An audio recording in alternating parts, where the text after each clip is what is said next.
Chapter 28. She pointed to a piece of brocade and said, "This will do." That was a bolt of lotus green colored material. In general, most unmarried females would not choose this material. Because lotus green color was very particular, if a normal female wore this color, it would easily look too old-fashioned. If one did not have an air of nobility, wearing this color would not be able to suppress it and would be very ugly. Shinro Chio's eyes slightly flashed and she smiled. Why did little five pick such a dark color? Young ladies have to wear bright and bright, just like your two older sisters. This kind of dark color is too old-fashioned. Correct. Ren Wanyun also followed. Even though she was happy to see the first household's people make a fool of themselves, but this lotus green color was too out of line. If it was seen by outsiders, they would think that their Shin family's young ladies were all old-fashioned. Qing'er still wanted to show off her skills at the chrysanthemum banquet, so how could Shin Miao drag her down? Shin Yu and Shin Qing were laughing secretly. Shin Qing said, "I see that this lotus green color is also quite good." Fifth younger sister had never worn such a dark color before. It is also good to try it. I heard that this color is also very noble. If it was not that I have already picked the material, I would also want to try that lotus green color. Shin Yu said with a smile. Li Liang looked at the 2D daughters of the Shin family who had a sweet mouth and a sword in their hearts, and then looked at Shin Miao who had a calm expression and sighed in her heart. The D daughter of the first household of the Shin family, Shin Xian, was stupid and ignorant, and everyone in the Ding capital knew that. But who knew that those two Tangjia who looked kind and gentle actually had such a vicious heart? They actually used a method to make Shin Miao look bad. She somewhat sympathized with Shin Miao. General Shen was outside protecting the country, but his own D daughter was schemed against by relatives in the residence. It was really somewhat pitiful. Thinking of this, she said tactfully, "This lotus green color is indeed somewhat too solemn. If it is a chrysanthemum banquet, one might as well choose some relaxing colors. Why not, young lady, choose this jade white one?" Shin Miao glanced at Li Liang. She was a rare honest person. In her previous lifetime, she also reminded herself like this, but at that time Shin Miao wholeheartedly believed in her two Tangjia and auntie and did not listen to her words. Hearing this, she tactfully thanked him. "There's no need, I like this bolt of lotus green material." Her reply made Shin Qing and Shin Yu, who were frowning, to heave a sigh of relief. Shin Yu smiled. "Fifth younger sister's eyesight is indeed good. As such, one will have to trouble Lady Li to tailor the clothes for us." Li Nyang sighed in her heart but did not say anything more. He did as he was told and began to measure the young ladies' bodies. From the beginning to the end, old Shin Furin was reclining on the couch with her eyes closed, as if she did not hear anything at all. As long as it was related to money, she was always happy to pretend that she didn't know anything. Today the clothes and fabrics were all taken out from the public purse and the money from the public purse was handed over to Ren Wanyun to manage. After they finished measuring the clothes, Li Nyang left. Ren Wanyun then smiled. "These children are all grown-up young ladies, and when our Shin residence's young ladies go out, they cannot be looked down upon by others. Therefore, I made some jewelry for the ladies, and they will be ready for use on the day of the chrysanthemum viewing banquet." As she spoke, she instructed Xiang Lan, who was behind her, to bring out a few boxes and gave one to Shin Qing and one to Shin Miao. Shin Miao's box was heavy. Ren Wanyun looked at her and her tone was exceptionally affectionate. "Second Shin saw that you were busy preparing for Guangwen Tang's academy examinations these days, so she made for you when she was shopping at the jewelry shops. It is all according to the best style and hope that you will like it." On the high seat, old Shin Furin's brows wrinkled and seemed to want to open her eyes, but after pausing, she continued to pretend to sleep. "Many thanks to second Shin Shen." Shin Miao also returned the courtesy. Shin Qing and Shin Yu were able to choose their own style and send it back, but they did not bring her along when they were shopping at the shops, and even said that they did not want to disturb her. At the end, they gave her a gift and now it was too late to change. "Then let us go back and take a look first." Shin Yu pulled Shinro Chio and winked at Shin Miao. "Fifth younger sister's jewelry must be the heaviest one." Shen Miao smiled gently and did not speak. Upon returning to the western courtyard, Shen Miao threw the box to one side and did not look at it in detail. When Jingzhe saw it, she asked curiously, "Young lady is not going to open it to take a look? What is there to look at? What is the difference anyway?" Shen Miao answered without turning her head back. Jingzhe wanted to speak but stopped. Every time the jewelry that was obtained from the second and third household, her young lady would love it so much that she could not put it down. Unfortunately, even they, as servants, could see that the jewelry was somewhat of a nouveau riche. Shen Miao had been brought up by the second and third household to have an exaggerated temperament, and what she loved the most were these rather tacky gold and silver.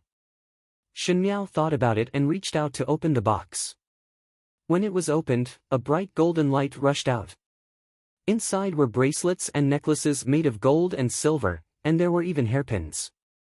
The ruby that was inlaid on top was big, but the quality was very poor. Jingzhe could not help but reveal a trace of anger. Shen Miao almost laughed.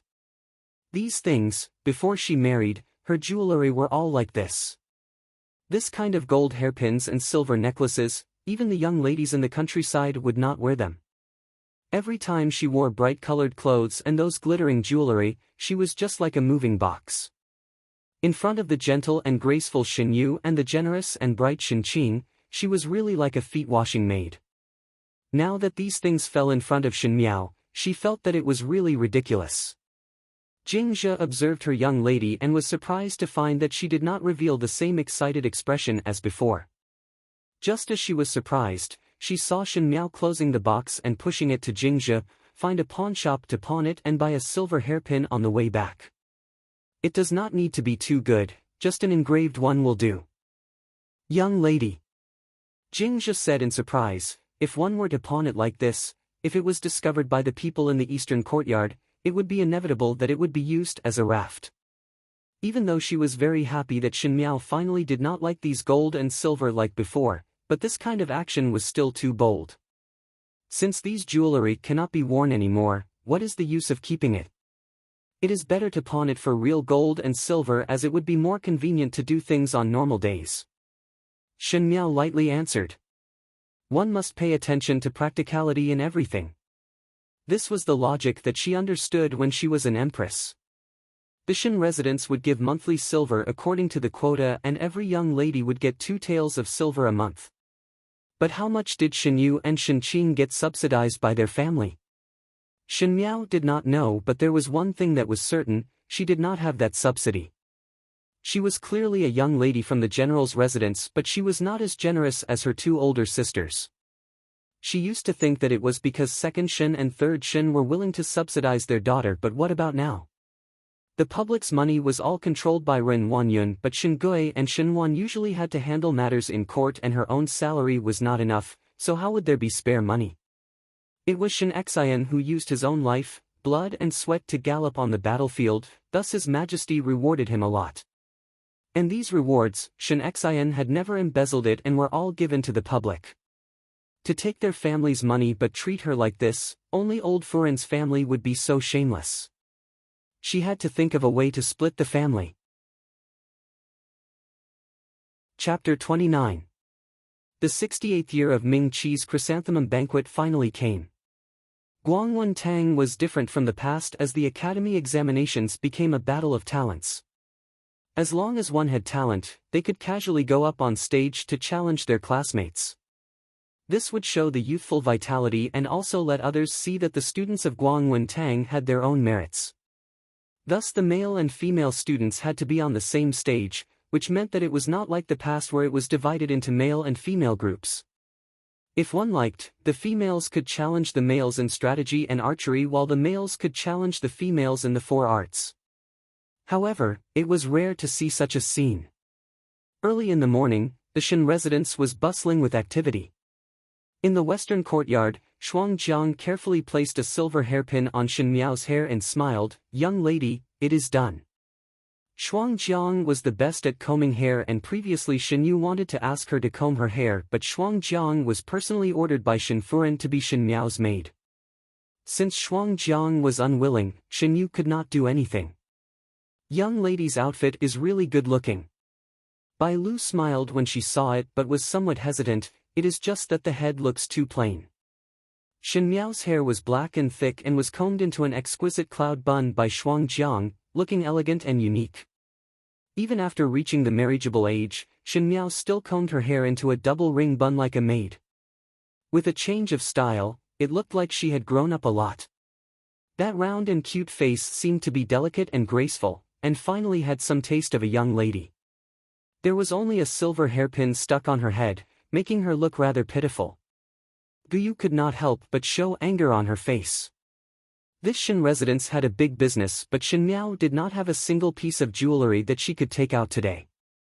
The entire Shen residence was raised by Shen Xian, but they did such cruel and unscrupulous things. But Shen Miao was unable to say anything. Why? It was because they had made jewelry for Shen Miao and it was only gaudy gold jewelry.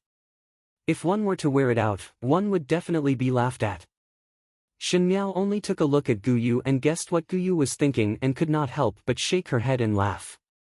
In fact, since young, the second and third household of the Shen family had racked their brains to cultivate her lousy hobbies and did all they could to make her believe that those dazzling gold jewelry were the best. In this way, they could say to the outside world that it was not the second and third branches who deliberately embarrassed the first branch's daughter. It was because they loved this kind of glittering gold ornament. Looking at Shen Miao, who was tirelessly wearing those exaggerated jewelry, everyone had this kind of understanding that the daughter of the first household of the Shen residence was greedy and loved money, and was unbearably vulgar. Although gold was good, it was not meant to be worn. Guyu was afraid that Shen Miao would be sad and quickly changed the topic, but that Lineage really has good craftsmanship. Young lady's outfit is really beautiful. One did not know if it was because she pitied Shen Miao in her heart, but the embroidery of the clothes that Lineage sent over was surprisingly exquisite. As if taking into consideration that her appearance was on the small side and that the lotus green color would inevitably be old and heavy, the hem of the skirt was embroidered with large begonia flowers. The flowers were vivid and lifelike, blooming and gorgeous, truly extremely beautiful. Shen Miao also wore it well and did not look uncomfortable at all. Shuang Jiang and Bai Lu looked at each other and saw the surprise in each other's eyes. Now that Shen Miao could even suppress such a heavy color, one did not know what was going on. Let's go. Shen Miao stood up, one cannot wait too long. Just as they walked out of the courtyard, they saw that the begonia flowers in the garden were growing more and more. She stopped her footsteps and pinched a small one and rolled it into her hair bun, like the icing on the cake. Young lady is really good looking. Guyu praised. Gue Momo just came out from the small kitchen and prepared some snacks for Shen Miao on the horse carriage. When she carried the basket out and saw Shen Miao, she could not help but be surprised. She had served Shen Miao for so many years and Shen Miao was brought up by her milk. It could be said that she had watched Shen Miao grow up, but today she felt that Shen Miao was very unfamiliar. Her temperament was calm and steady, and coupled with that noble lotus green color, it was not an exaggeration to say that she was a princess. She almost did not hold the basket in her hands tightly and just stood there foolishly. Until Bai Lu said with a smile, "What is Gue Momo looking at?" Gue Momo was surprised for a moment and was about to say a few beautiful words out of habit when she suddenly remembered that today was the chrysanthemum banquet. With Shen Miao being so outstanding, would it not suppress Shen Yu and Shen Qing? She swallowed the words of praise that were already at the tip of her tongue and turned her head with a worried expression. "Miss, the color of this dress is really too heavy. Miss is so young, why do you need to wear such a color? It will only cover up your good complexion for no reason. Why not go back and take that peach-colored jacket embroidered with magpies? It looks pink and tender. Also this hairpin," this old servant remembered that second Furin had bestowed a lot of it. If this goes on, no one would say that the young ladies in the general residence are still so plain. Guyu's lips twitched. That peach-colored jacket embroidered with magpies was given by Ren Wanyun and the color was tacky. In addition to wearing gold and silver jewelry all over her face, she looked like a young lady from a rich family in the countryside. If she went to the chrysanthemum banquet today, Shen Miao would definitely be laughed at by everyone. Gui Momo clearly had ill intentions, and just as she was about to reprimand Shin Miao, she heard Shin Miao speaking softly. Ming Qi is now prosperous and the people are at peace. The common people live and work in peace, but His Majesty advocates frugality. In the ways of the world, extravagance and waste is the lowest, so what is wrong with being a little plain? If others were to see it, they would only say that our general residence is honest and upright. It is a good thing and not bad. As for clothes, there is no need to care about it. Shin Miao's lips hooked up. Today things are admiring the flowers and people are competing with their talents. It has nothing to do with clothes. Her words were gentle and affectionate, yet they contained an unquestionable majesty.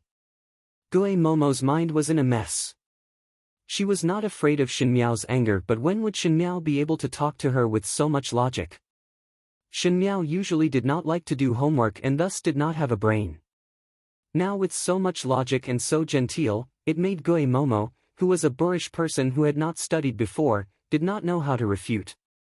Bai Lu could not help but laugh out loud and quickly kept quiet with a solemn expression. It was just that the carefree look in her eyes could not be concealed. Gui Momo could not refute and was even seen as a joke by the few maids. Her heart was annoyed, but she could not understand why in this trip back to the residence, every time she conversed with Shin Miao, she would always be at a disadvantage. Saying that she was sharp-tongued, Shin Miao's tone was very gentle. Saying that she was gentle, every word and sentence made one speechless. Gui Momo was somewhat embarrassed as she handed the basket in her hands to Guyu. This is a snack for young lady on the journey. There is still some distance before the chrysanthemum banquet, so one must not starve young lady. She said to Shin Miao, this old servant will return to the courtyard to do some work. Go. Shin Miao replied lightly. After Gui Momo left, Gu Yu and Bai Lu were extremely happy. The more powerful Shin Miao was, the more she looked like a master. This way those in the Shin residence who did not know how to read would not dare to bully her. Just as they walked to the door, they saw two carriages parked at the door. The first carriage was ready to set off, but the second one was empty. Shin Qing's maid, Chun Tao, was standing in front of the first carriage. Chapter 30. When Chun Tao saw Shin Miao, she quickly went closer to the carriage and said something to the people inside. Following that, she saw the curtain of the carriage being pulled open. Inside was Shin Yu, Shin Qing, Ren Wanyun and Shin Roqiu. When the four of them saw Shin Miao's appearance, they could not help but be startled. Shin Roqiu's eyes flashed, but Ren Wanyun frowned. Little five, why are you dressed so plainly? That's right. Shin Qing could not wait to speak. It looks really ugly and it is better to wear something bright. There is a bright yellow new dress in my room. Chun Tao, bring fifth younger sister to change out of that dress and jewelry. Why is she not wearing anything? If one did not know, one would think that the general residence treated you unfairly. She secretly suppressed the jealousy in her heart. In fact, Shin Qing was considered a delicate and pretty beauty, and in addition to her straightforward and generous life outside, she looked like a well-behaved noble young lady. But there was one thing that she cared about the most, which was that her complexion was not very fair and was more of a weak color. Which female did not wish for their skin to be as fair as snow? She did not dare to say anything about Shin Yu's fair skin, but Shin Miao's skin was fair, and today she was wearing a lotus green dress which made her skin look even more like snow. As a result of this, among the three daughters of the Shin residence, her complexion was the dullest, and naturally she was unhappy. Shin Yu carefully sized up Shin Miao and saw that her hair was combed into a small and exquisite bun, and when matched with the lotus green dress, she looked very dignified. Today she did not wear those gold and silver jewelry, and even though it was plain, there was a natural and noble feeling. She smiled gently. Fifth younger sister, not to mention the clothes, jewelry must be worn. After all, it is the face of our residence, and if Zumu sees you dressed like this, she will not be happy. Moreover, why did you comb your hair like this? You are still young, and the previous double-ringed bun was already very good. Guyu was so angry that her face was somewhat pale, but as a servant, she could not contradict her mistress. She could only gnash her teeth in hatred. This second and third household of the Shen residents all had ulterior motives and did not hesitate to harm their own niece. They could not wait for Shen Miao to dress up as rustic as possible. Shen Miao sneered in her heart. Shen Yu even brought out old Shen Furen and knew that she was most afraid of old Furen's prestige. As for combing her hair, Shen Yu was only 1 year older than her, so how could she be considered young? She combed her hair into a flying fairy bun, and her pink gauze dress was as light as a fairy. She wanted to be a peerless and talented woman, so why did she have to be a foil? After they finished, they saw that Shen Miao did not say a word and only smiled at them, not knowing what she was thinking. Finally, Chen Qing felt a little uncomfortable under that gaze and scolded the maid standing beside the carriage, "Chun Tao, why are you still in a daze? Aren't you going to help fifth sister change her clothes?" "No need." Shen Miao interrupted her words and put on a sad expression, "There is a reason for dressing up like this today. I like the jewelry that second aunt gave me very much. It's not that I didn't wear it on purpose." The few of them looked at each other and did not know what Shen Miao meant. Gu Yu and Jing Zhe also looked at each other before looking at Shen Miao with some confusion. Father is now far away in the northwest, leading the soldiers in a bloody battle. The Xiongnu have not retreated and the soldiers are clad in cold iron clothes. I am in the capital but am wearing luxurious clothes and eating jade food, leisurely enjoying the flowers and reciting poems. It is really shameful. Shen Miao lowered her head slightly and her voice became softer. "Last night there was a bodhisattva who entered my dreams and wanted me to pray devoutly. Thus I made up my mind to wear plain clothes and light colors. Before Father's triumphant return, I will not wear bright clothes or wear jewelry." No one expected that Shen Miao would suddenly say such words. Normally she would not be able to speak clearly in her timid words, not to mention being so particular about her words. Shen Yu and Shen Qing were so shocked that they could not speak. Chen Roqiu stroked her forehead thoughtfully. It was Ren Wanyun who had an awkward expression on her face.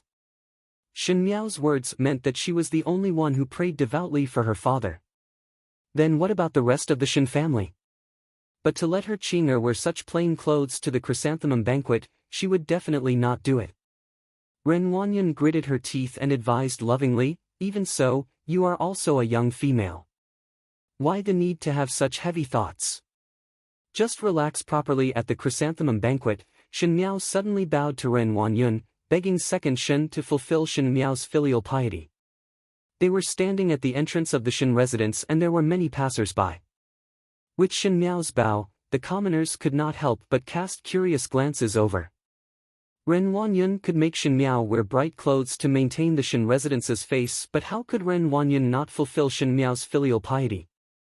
Her own eldest brother was fighting a war in the northwest region and it was fine if she did not pray, but to not fulfill his daughter's filial piety, what kind of intentions did she have?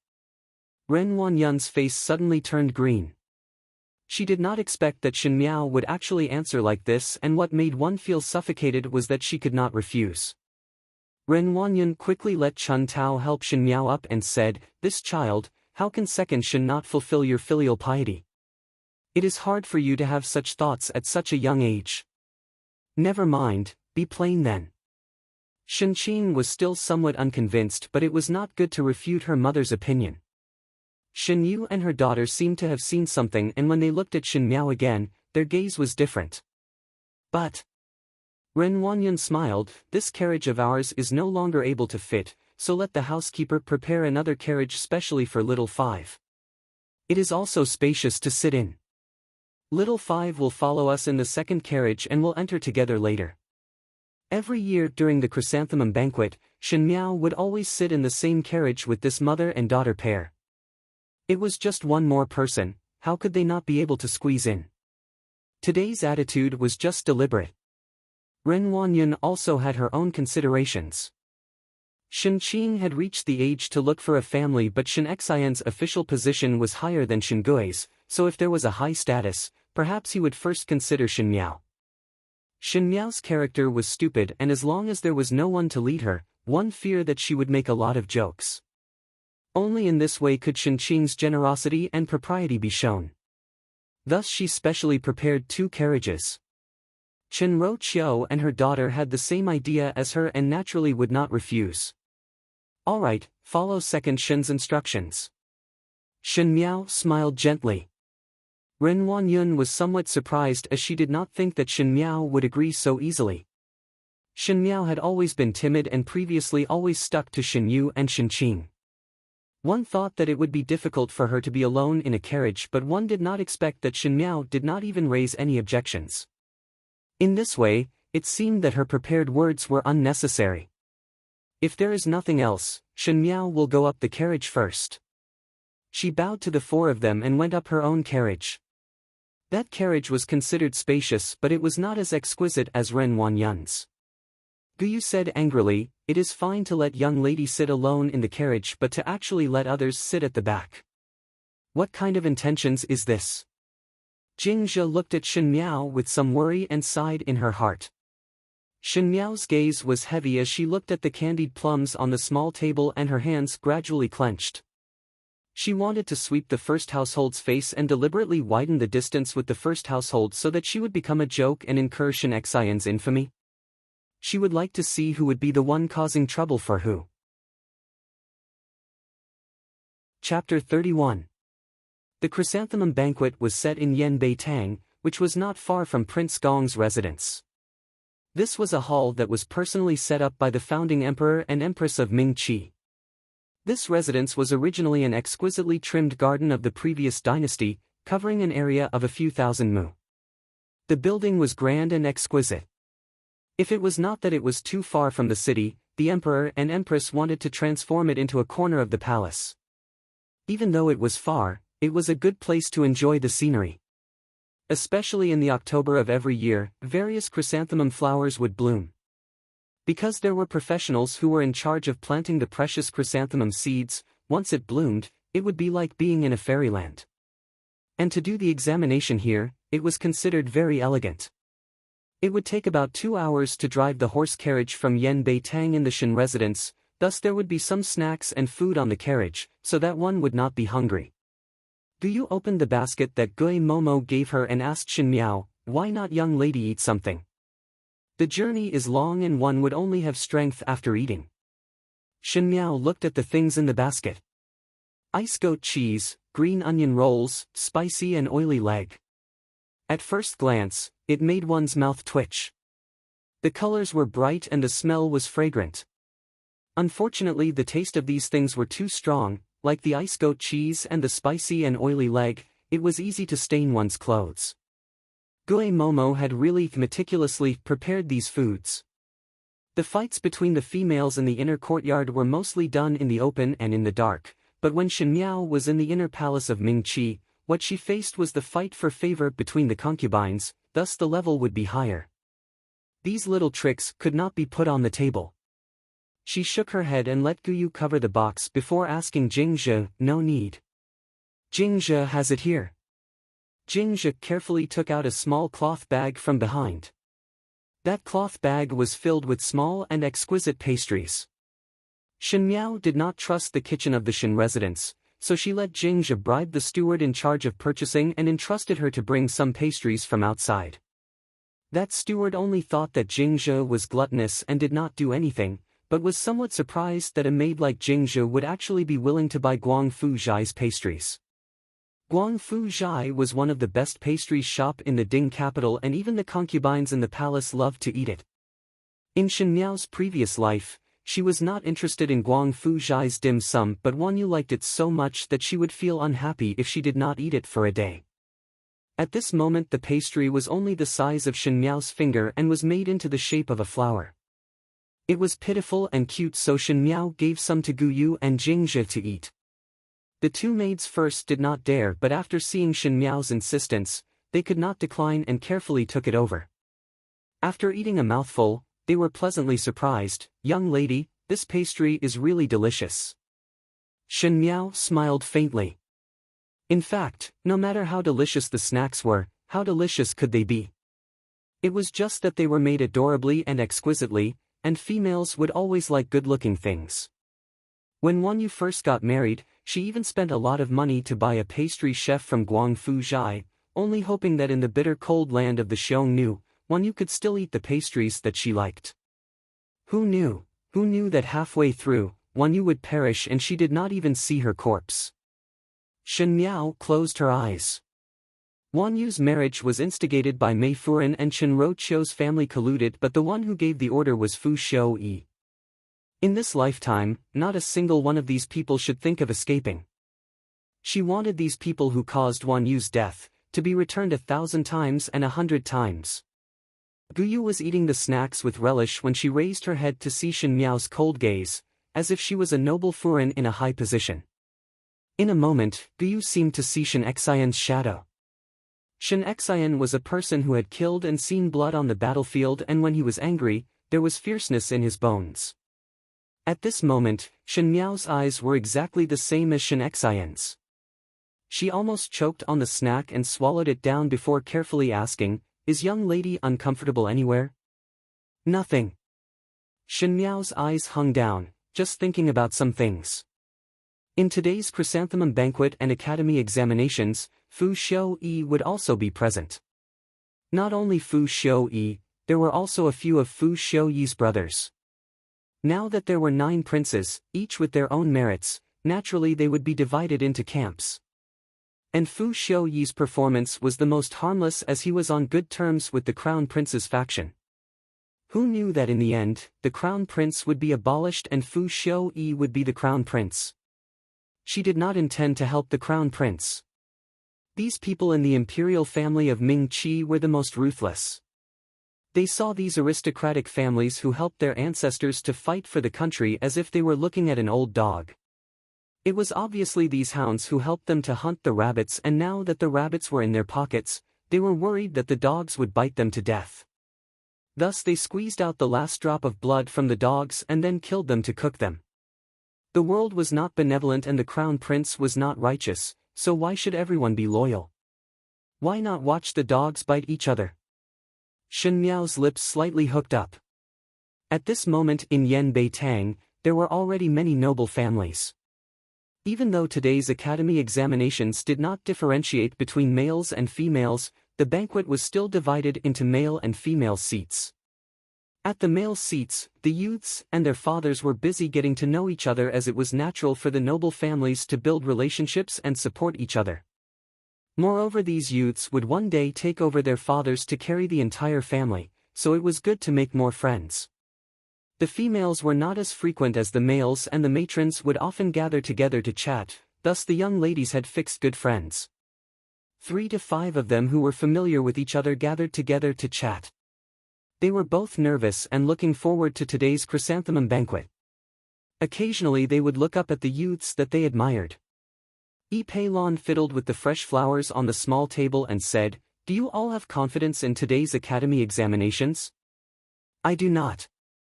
The female beside her smiled, "There are so many people, and if one's aptitude is average, one would be afraid. One only hoped that I would not be picked and that no one would pick me to go up on stage. I do not seek to stand out and just do not make a fool of myself." Yi Peilon pursed her lips, "At least one must try. One must know that His Highness Prince Ding will also be here today, and moreover the young master of the Li family that you admire is also here. The young master of the Li family has such outstanding words and would definitely go up on stage. Do not you want to seize this opportunity to perform well?" That young female pushed Yi Peilon and her face revealed some shyness. "Nonsense." Jiang Shaoxian laughed when she heard that. "That is right. By way, you must not be afraid. If one wants to talk about making a fool of oneself, there is still number 5 of the Shin family. No matter what, you are better than her." "Correct." Yi Peilon also laughed like a flower. Every year in the academy examinations, 5th Shin would be in charge of amusing others. It is hard for her to have the face to come every year. Thinking that this year she would be here to perform her work, I want to laugh. One do not know what kind of clothes she would wear. Would it be like last year's horrifying bright red with a purplish red hairpin? A few young females started giggling. Enough. It was Feng and Ning who suddenly opened her mouth. "Is it very funny?" Yi Peilon was surprised for a moment before saying, "Feng and Ning, you seem to be very strange recently." "Why?" Have you befriended that fool? Feng and Ning's face turned angry, and just as she was about to speak, she heard someone speaking from the other side. The Shen family's Furen is here. Chapter 32. Yi Pei Lan's mother, Yi Furen, had a good relationship with Ren Wanyun, and Master Yi and Shen Gui took care of each other in the official circles. Occasionally Ren Wanyun would bring Shen Qing to the Yi residence as a guest, and Yi Pei Lan had the best relationship with Shen Qing and was also good with Shen Yu. The matrons present and the male side of the banquet all looked over. Shen Gui and Shen Wan had been busy with political affairs recently and could not come. But the reason why everyone looked over was not because of Shen Gui and Shen Wan. In any case, the formidable great general Shen Xian had high prestige in the court, and when the late emperor was alive, the Shen family had a lot of privileges and was worthy of the title of the Son of Heaven. Whoever had the military power would have the right to speak. Thus, even if Shen Xian was not in the capital all year round, when the Shen family was mentioned, everyone could not help but respect them. Shen Gui and Shen Wan's smooth sailing in the court was also because of their eldest brother's influence. When the males looked at the Shen family, it was because they valued the power of the military, but when the females looked at the Shen family, it was like watching a joke. It was still alright for the Furens as they were older, and even if their hearts were filled with contempt, they would still say a few perfunctory words, but it was different for the young females. Perhaps everyone had a jealous heart. Shen Xian only had one D daughter, and as Shen Miao's D daughter, her identity was naturally different. It could be said that she was even comparable to a princess. And this genuine D daughter of a noble family was an out-and-out fool. Stupid and ignorant, timid and cowardly. She loved Prince Ding, Fu Xiuyi, and made a lot of jokes. Unfortunately, the falling flowers have a yearning, but the heartless brook is heartless, and everyone in the court knew about it. Not to mention that in front of her two outstanding cousins, she looked more like a country girl. One do not know what kind of good show would there be today. With His Highness Prince Ding present, Shen Miao would definitely dress up meticulously. Yi Pei Lan covered her mouth as she laughed. Do you not feel that it would be funnier during the academy examinations?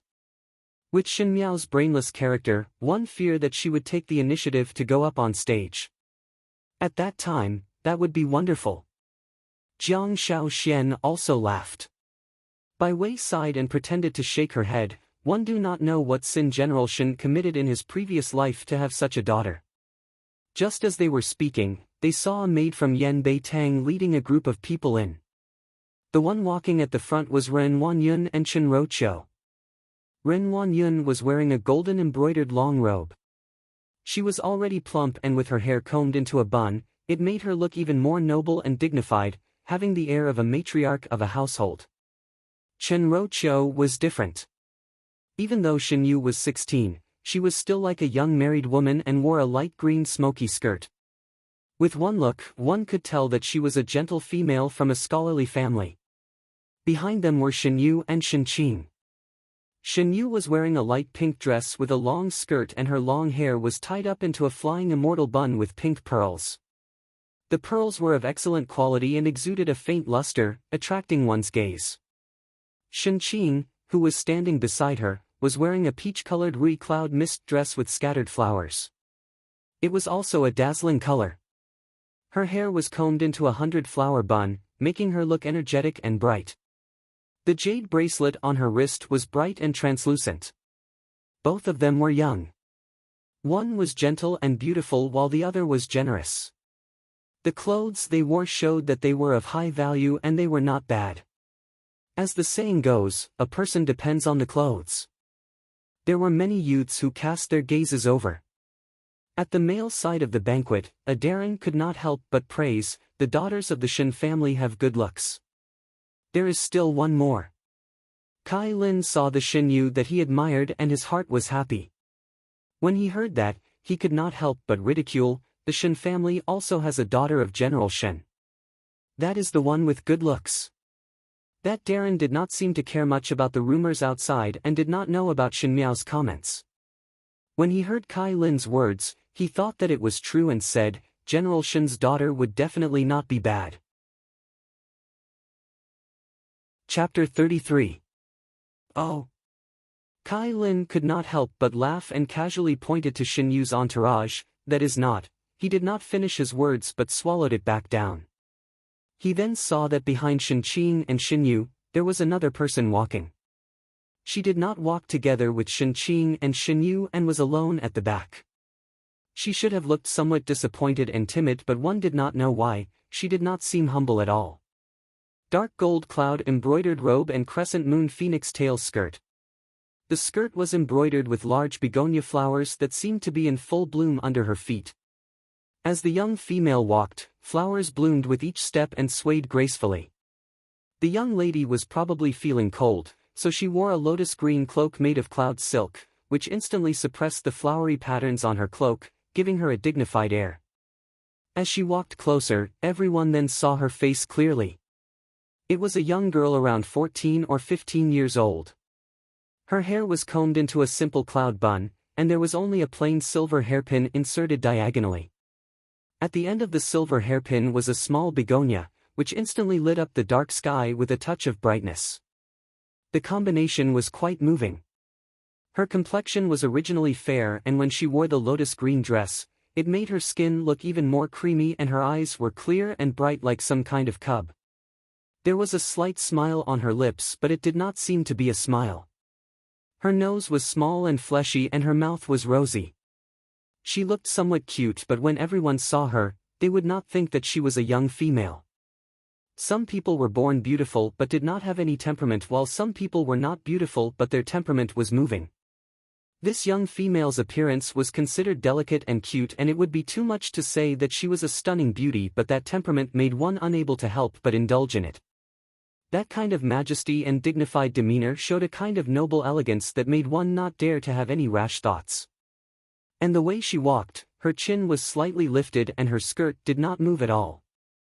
The movement of her hands was just right, not stiff nor casual, as if she had done this action 1,000 times and there was not a trace of loophole.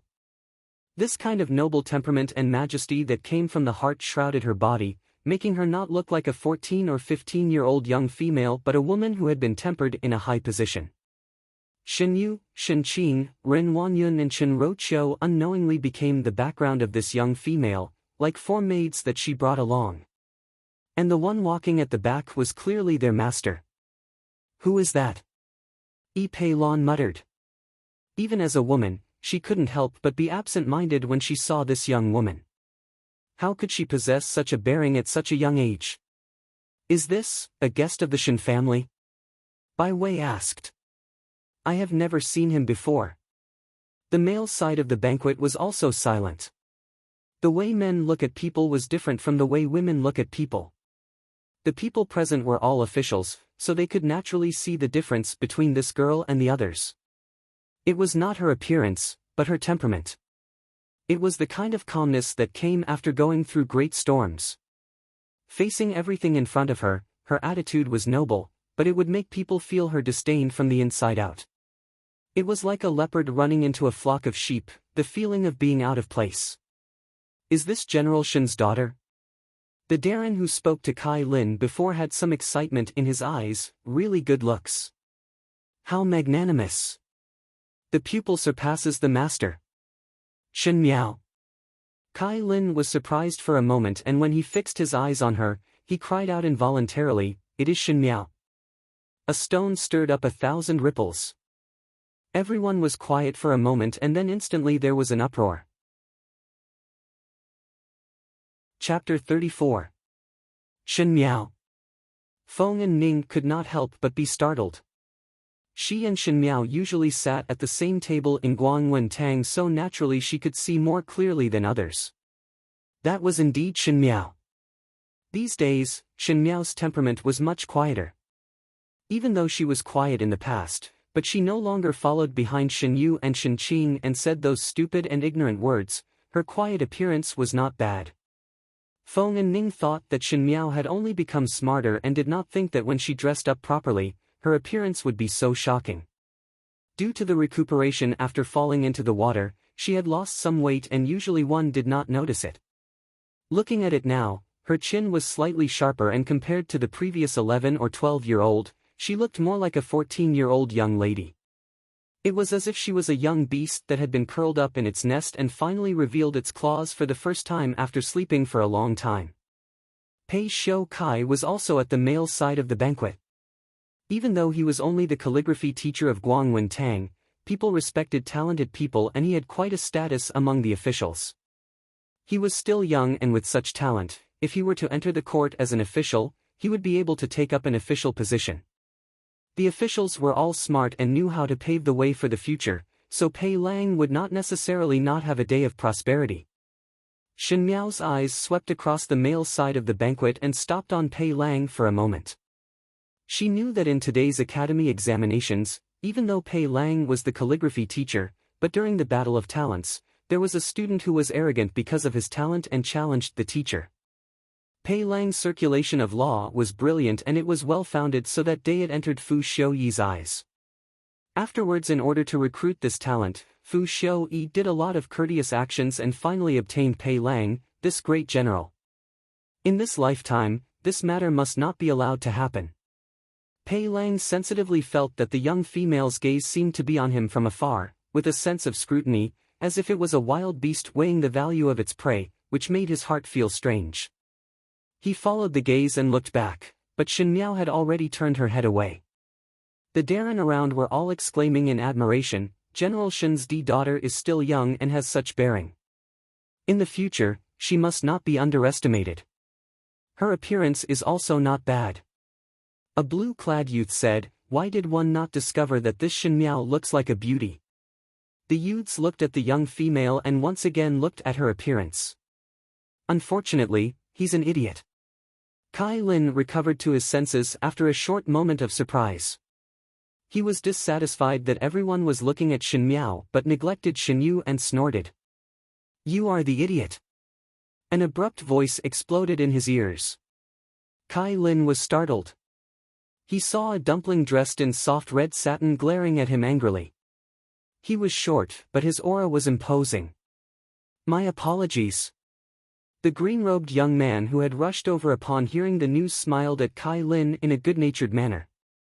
My younger brother was rude and offended you. Kai Lin wanted to scold, but upon seeing that the other party was the heir of the Count of Ping Nan, Su Ming Feng, and that lump was second young master Su Ming Lang, he swallowed the words that were at the tip of his tongue. Su Ming Feng was Xie Jingxing's close friend, who dared to provoke him. Eldest brother. Su Ming Lang pulled the corner of Su Ming Feng's clothes, that older sister is very beautiful. You should marry her back to be a sister-in-law. Su Ming Feng's mouth stiffened. Luckily Su Ming Lang's voice was very soft and no one around heard it. He leaned over slightly and asked, second younger brother knows Shen young lady? I don't know. Su Ming Lang innocently played with his fingers. Su Ming Feng did not speak anymore. Shen Miao followed behind Ren Wanyun and entourage and walked to the female side of the banquet. Generally speaking, at the female side of the banquet, the Furens would sit according to their close friends, and it was the same for the young ladies. But Shen Miao would usually be in the Shen residence other than Guangwen Tang. Needless to say about Shen Yu and Shen Qing, there was no one in Guangwen Tang who was willing to be on good terms with her. She was not angry or afraid and minded her own business as she looked for a seat to sit down. She was not afraid of the isolation of these young ladies. On the contrary, she enjoyed this kind of quiet feeling. When those young ladies saw that Shen Miao was dressed differently today, they were somewhat jealous and wanted to see her make a fool of herself, so they deliberately ignored her. However, they saw that Shen Miao was sitting alone and did not look miserable. On the table, there were chessboards and leaf cards that were prepared so that the young ladies would not be bored. She thought about it and took out the chess pieces from the chess basket and started to play by herself. She was not proficient in the four arts. In the past, it was because of the second and third household's deliberate teachings that she disliked them, and after marrying Fu Xiuyi, she did not have time to learn. So in the last lifetime, when she returned from the Qin country and faced Mei Furen, who was good at singing and dancing, it was not that she did not feel inferior. Those concubines in the inner palace compared her with Mei Furen and said that she was a boorish person from a military family who did not know how to appreciate things and was unbearably vulgar. No wonder Fu Xiuyi turned a blind eye to her, the Empress. However, one did not need to know how to play chess.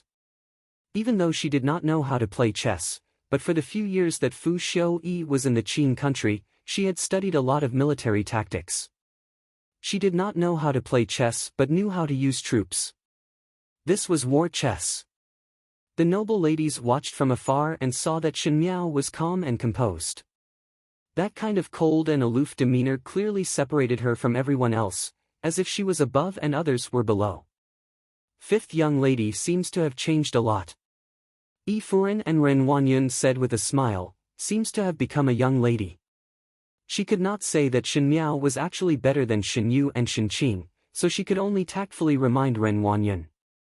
How could Ren Wanyun not know? She was good at observing one's words and expressions. Just now when they were walking over, everyone's eyes were not looking at her, nor were they looking at Shen Yu or Shen Qing. It was obvious that they were looking at Shen Miao, who was at the back. She gritted her teeth in her heart. It seemed that Shen Miao had put in a lot of effort this time. Knowing that Prince Ding would also come to the academy examinations, she thought of ways to attract Prince Ding's attention and compete with her Qing'er. She raised the teacup and looked at the men's side of the table with a smile. That's right. I'm not young anymore. The old lady loves Xiaowu. She said that first uncle is not here. Before I went out, she asked me to look for a suitable person. Chen Roqiu's eyes moved. Look for suitable people? Shen Yu and Shen Qing were older than Shen Miao, but they wanted to look for suitable people for Shen Miao. Naturally, it was not because of old Shen Furen's good intentions. Old Shen Furen hated the entire first household, so how could she let Shen Miao have a good life?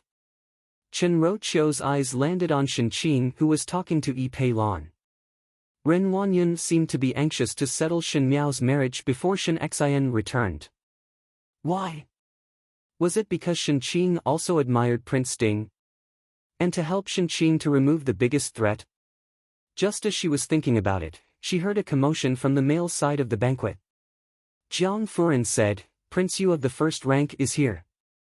Shen Miao, who was holding a piece, paused and the white piece immediately fell. She looked up at the male side of the banquet and her eyes were very calm. Prince Yu of the first rank was the crippled widower that old Shen Furen wanted her to marry in the last lifetime. He was sexually promiscuous and was now 42 years old. If she was not infatuated with Fu Xiu at that time, she would have become a skeleton in Prince Yu residence. Chapter 35. One saw a middle-aged man walking over from afar. He did not sit with those officials and youths but sat at a special seat far away. This man was about 40 years old and his face was dark, thin and ferocious. He was wearing a rosin-colored brocade robe and the accessories were extremely luxurious, but unfortunately he only had one leg. This was the current emperor's younger brother, Prince Yu. Prince Yu was the emperor's biological brother from the same mother, and when he was young, he saved the emperor's life from an assassin. Because of this, his left leg was injured and had to be amputated, becoming a cripple. From then on, Prince Yu's temperament changed greatly. He was cruel and vicious and had a perverse character. He even took in a house of concubines and outsiders did not know the inside story, but the imperial family knew it clearly. This Prince Yu had some dirty eccentricities and there were countless women that were played to death by him. Yuan Fei had already died 7 years ago and this was very strange, but the Emperor and Empress Dowager were protecting Prince Yu, so the Wang Fei's family could only swallow this bitterness. Recently there was a sudden news from Prince Yu residence that Prince Yu had the intention to take in a concubine. For a moment, everyone in the Ding capital was guessing endlessly. Prince Yu's status was rather high and he was also doted on by the Emperor and Empress Dowager, thus choosing a Wang Fei must be of equal status. Those from noble families who truly loved their daughters would naturally not be willing to let their daughters enter such a wolf's den. There were also those who only used their daughters as a bargaining chip but could not wait to exchange their daughters for glory and splendor, even if they had to sacrifice a life. Looking at the previous Yuan Fei's family, even though they lost a daughter, did they not become more and more prosperous under the emperor's care? Shen Miao's gaze swept past Prince Yu and then landed on Ren Wanyun at the female side of the banquet. Sure enough, Ren Wanyun's face brightened and said to Yi Furen at the side, Your Majesty really treats His Highness Prince Yu very well. They were all people who went through many hardships in the inner courtyard, and Yi Furan almost immediately thought of Ren Wanyun's intention. Even though she somewhat despised Ren Wanyun for being too extreme in doing things, but since her master and Shin Gui were on the same line, she naturally had to help Ren Wanyun. She smiled and said, "Not bad. Even though one is older, one would still dote on others." Chen Roqiu lowered her head at the side and slowly ate the snacks, but the smile on her lips was somewhat strange. Dote on him? No one would want their daughter to marry a crippled widower. No matter how much he doted on her or how powerful he was, it would be like pushing his daughter into a pit of fire. As she thought of this, she turned her head and looked at Shin Miao. Shin Miao patiently clung to the chess pieces and placed them step by step on the chessboard. It was as if she did not have any thoughts on anyone else. Chen Roqiu suddenly had some uncertainty in her heart. Ever since Shin Miao woke up after falling into the water, she seemed to have changed into another person. Could it be that Shin Xian's flesh and blood had finally awakened? Shin Xian's entire family had a violent temperament, and if Shin Miao knew of Ren Wanyun's plans, would she obediently accept it? Just as she was thinking, she saw that Shin Miao seemed to be aware of her gaze and raised her head to look at her.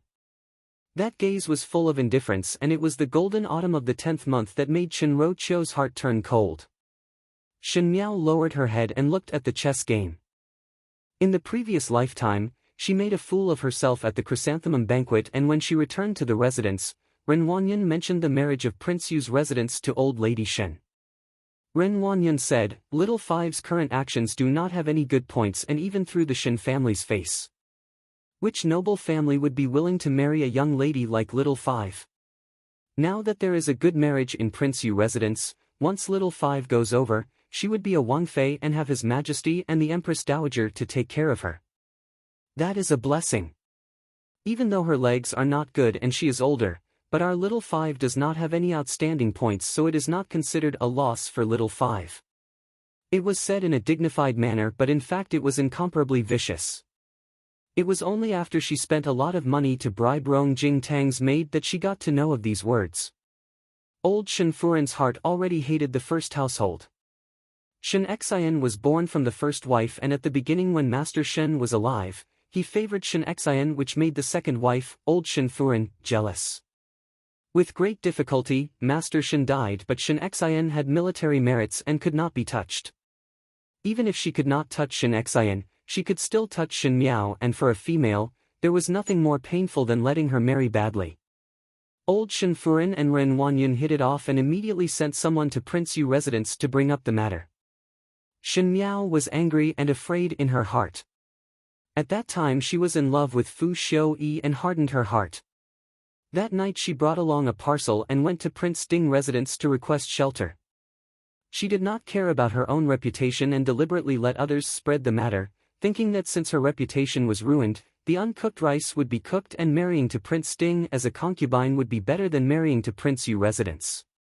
At that time old Shen Furan was so angry that even though Fu Xiuyi was angry in his heart, he did not treat her badly on the surface.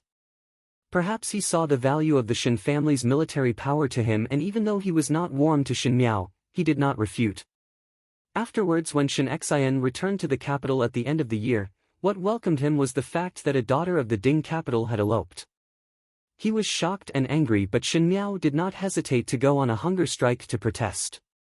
At the end Shen Xian had no choice but to use his military merits and finally exchange for the title of Ding Wangfei for her. But no one would have thought that that was the beginning of the real nightmare. Shen Miao closed her eyes.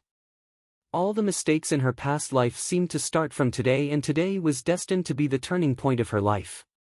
Those who owed her, now all start to prepare to repay the debt. "Hey, what is there to play alone?" A voice suddenly rang beside her ear. Feng and Ning did not know when she walked in front of her, and there was some awkwardness on her face as she sat opposite her. "Why not play a game of chess with me?" "But do you know how to play chess?" Feng and Ning lowered her head to look at the chessboard. It was originally an unintentional casual remark, but with one look, there was some interest. After looking carefully for a while, she was unable to see any reason, so she asked, What kind of game is this? I have never seen it before. This is not playing chess. Shen Miao smiled, this is fighting a war. What? One cannot see it now. Shen Miao said lightly, this kind of chess, one can only see it at the end when the pieces are swallowed. It was like a net, firmly and tightly covering, one would not be able to escape. Feng and Ning shivered, what are you talking about? It is so creepy. She looked at the male side of the banquet and suddenly her eyes brightened as she looked at Shen Miao mischievously, look, His Highness Prince Ding has arrived. At the male side of the banquet, Prince Ding, Fu Xiuyi, was wearing a blue robe embroidered with golden pine trees, green boots and jade crown, looking very impressive. He was born handsome and his bearing was rather cold, but his actions were amiable and did not seem to have the arrogance of a high and mighty prince. Along the way, it would cause the female side of the banquet to exclaim. Shen Miao lowered her head and clenched her fists into her palms. 10 years of companionship and wholeheartedly support, in exchange for a white silk and a blood debt for the entire family. Even a pair of children had lost their lives because of this. This person looked kind on the outside, but his heart was vicious. He looked fair on the outside, but in reality, he was ruthless. In the previous lifetime, this person granted her an intact corpse.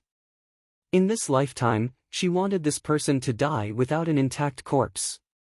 Fu Xiuyi, Ben Gong is back. Chapter 36. At the male side of the banquet, other than Prince Ding, there were only 2 princes, Prince Zhou, Fu Xiuan and Prince Jing, Fu Xiuxian. The crown prince's health wasn't good, so he wouldn't participate in such an occasion. Prince Zhou and Prince Jing were born from consort Su Xian and both of them had outstanding talents. Prince Zhou was extroverted and arrogant while Prince Jing was reserved but shrewd. These 2 people were also eyeing the emperor's throne covetously. Everyone knew that the crown prince's health was weak and there would be a day when the emperor would appoint a crown prince instead. Consort Su Xian was already deeply favored by the emperor and in contrast, Prince Ding's mother, Consort Dong Shu was much more low-key. If it was not that Prince Ding was considered outstanding, one feared that the position of the 4 consorts would not be stable. In the last lifetime, Prince Zhou and Prince Jing were involved in the fight for the throne but relaxed their vigilance towards Prince Ding. Firstly, Fu Xiuyi and the crown prince had a good relationship and was always with the crown prince. He even personally searched for precious medicinal herbs for the crown prince, thus the Empress was very satisfied with Fu Xiuyi. Thus the rest of the people felt that Prince Ding was just a follower of the crown prince. Secondly, Fu Xiuyi was usually aloof and disdained to participate in the matters of the court. In addition, Consort Dong Shu had a cautious temperament and spent all day chanting Buddhist scriptures, and without the support of a strong maiden family, one expected that Prince Ding would not be able to stir up any waves. But in fact, the one who finally sat on the dragon throne was Fu Xiuyi, who they thought would not be able to stir up any waves. Shen Miao picked up the leaf card and played with it. Just like this leaf card, Fu Xiuyi's cards were very bad from the moment he was born. Everyone thought that he would be eliminated from the start, but they did not know that he had never thought of using the cards in his hands. His cards were in the hands of others, and what he had to do was to snatch them. Why aren't you reacting? Seeing that she was silent and there was no love for Fu Xiuyi in her eyes, Feng and Ning felt somewhat strange. Don't you like him? Shen Miao raised her head and looked at her. Feng and Ning was shocked. That sharp gaze made her heart turn cold and she almost could not resist the urge to kneel down. She did not know where her feelings came from, but she instinctively knew that her words had made Shen Miao unhappy. She paused and said, actually, I don't really like him. How can there be such a perfect person in this world? It doesn't seem real. This time, Shen Miao looked at Feng and Ning seriously. She didn't expect that this arrogant and willful young miss of a big family could see through this. There were many people who were infatuated with Fu Xiuyi's appearance. As long as Fu Xiuyi was willing, all the young girls would fall for him. What, there's actually a maverick? She slowly said, looks like you have someone in your heart. What nonsense are you talking about? Feng and Ning's small face suddenly flushed red. Do not falsely accuse a good person. Shen Miao did not speak to her anymore as she did not have the mood to inquire about a young lady's thoughts. She naturally had her own matters to attend to. The invitations for the chrysanthemum banquet were almost all received, and everyone should have arrived. Under the chrysanthemum field of Yanbei Hall, a huge platform was set up. This kind of stage dressing did not make people feel that it was vulgar. This was because the late emperor had once offered sacrifices to the heavens here. It was a high platform that was tainted with the aura of a true dragon. There were chess pieces stuck on both sides and there were soldiers dressed in ceremonial attire with a red scarf on their head beating the drums loudly. The drums rumbled through the sky and the musicians played the zither. It was a song of virtuous scholar, implying that the imperial family was thirsty for talents. Today's academy examination was to select the virtuous talents for Ming Qi's country and to select the true talents of the country. The music and drums entered the ears with a unique excitement and magnificence that made one involuntarily surge. Most of the people present were youths and it was the time when they were filled with hot blood. They almost followed the music and could not wait to show all of their talents in front of everyone to have a good future in Ming Qi and to leave a thick stroke in the history of the Ming Qi's imperial family. Even if they were females, they could not help but reveal an excited expression. Even though they could not enter the court and become officials like males, their fathers and older brothers were the pillars of the country. Their own family was indomitable and under the glory, they were also bathed in the imperial family's favor and their hearts were filled with gratitude. While the entire audience was shrouded in the excitement of the imperial benevolence, there was only one person whose eyes were cold and did not have a trace of emotion. Shen Miao's gaze landed on the person who was playing the zither in the center. The Ming Qi imperial family loved to be like this, to evoke the youth's heart to serve the country and use them to work for the decadent imperial family. However, at the end, once the country was stabilized, these men who shed their blood for the country would rarely have a good ending. When the cunning rabbit dies, the hound is cooked. Every time a new emperor took office, the old people would be eradicated. Especially those officials who had experienced the dark fight for the throne and had seen the imperial family's dirty deals and bloodshed. How would the imperial family feel assured to let them rise up step by step? These stirring music would only become a funeral song in the future. And these youths who were immersed in the heart to serve the country would only die under the treacherous infighting of the imperial family in the future and become innocent victims. She could not save the people of the world but could save her own people. Shen Miao gently raised her hand and the corner of her right sleeve brushed past the edge of the table and that bowl of clear tea was swept onto the floor. With a pa sound, a clear and crisp sound rang in the venue. It should not be heard but compared to the rhythmic music, it was as if one of the silk threads was pulled up and messed up the other threads. With a pang sound, the rhythm of the music was disrupted. Like waking up from a dream, Feng and Ning suddenly recovered to her senses and saw Shen Miao picking up the teacup on the floor and smiled gently. Apologies, my hand slipped. That musician who was playing the intense rhythm on the stage and plucking the zither felt his brain explode and almost fainted from the pain. This kind of music was learned by Ming Qi from an imported Westerner and most likely had the intention of bewitching. It was able to stir up the emotions in one's heart and this song was a war song. It was able to greatly amplify the fighting spirit and loyalty in one's heart. If the song was finished, some of the loyalty would turn into blind loyalty. The horror of this music was only seen after Shen Miao became the Empress. The imperial family of Ming Qi used this kind of music to confuse the younger generation and let these younger generation shed their blood for them. At the beginning when the Xiongnu invaded, the imperial family led a large number of the imperial army guard the capital and when they recruited new soldiers to the borders, they let these musicians play the drums on the stage. A large wave of youths joined the army without looking back and some of them were not even of marriageable age. After being interrupted by Shen Miao, those musicians became weaker and weaker and the final sound of the zither was no longer as impassioned as before. It was just an ordinary playing. And those bewitched hot-blooded feelings gradually dissipated and everything returned to its tranquility. But Shen Miao's actions had attracted some people's attention. At the male side of the banquet, Fu Xiuyi and Pei Lang looked over at the same time. Chapter 37.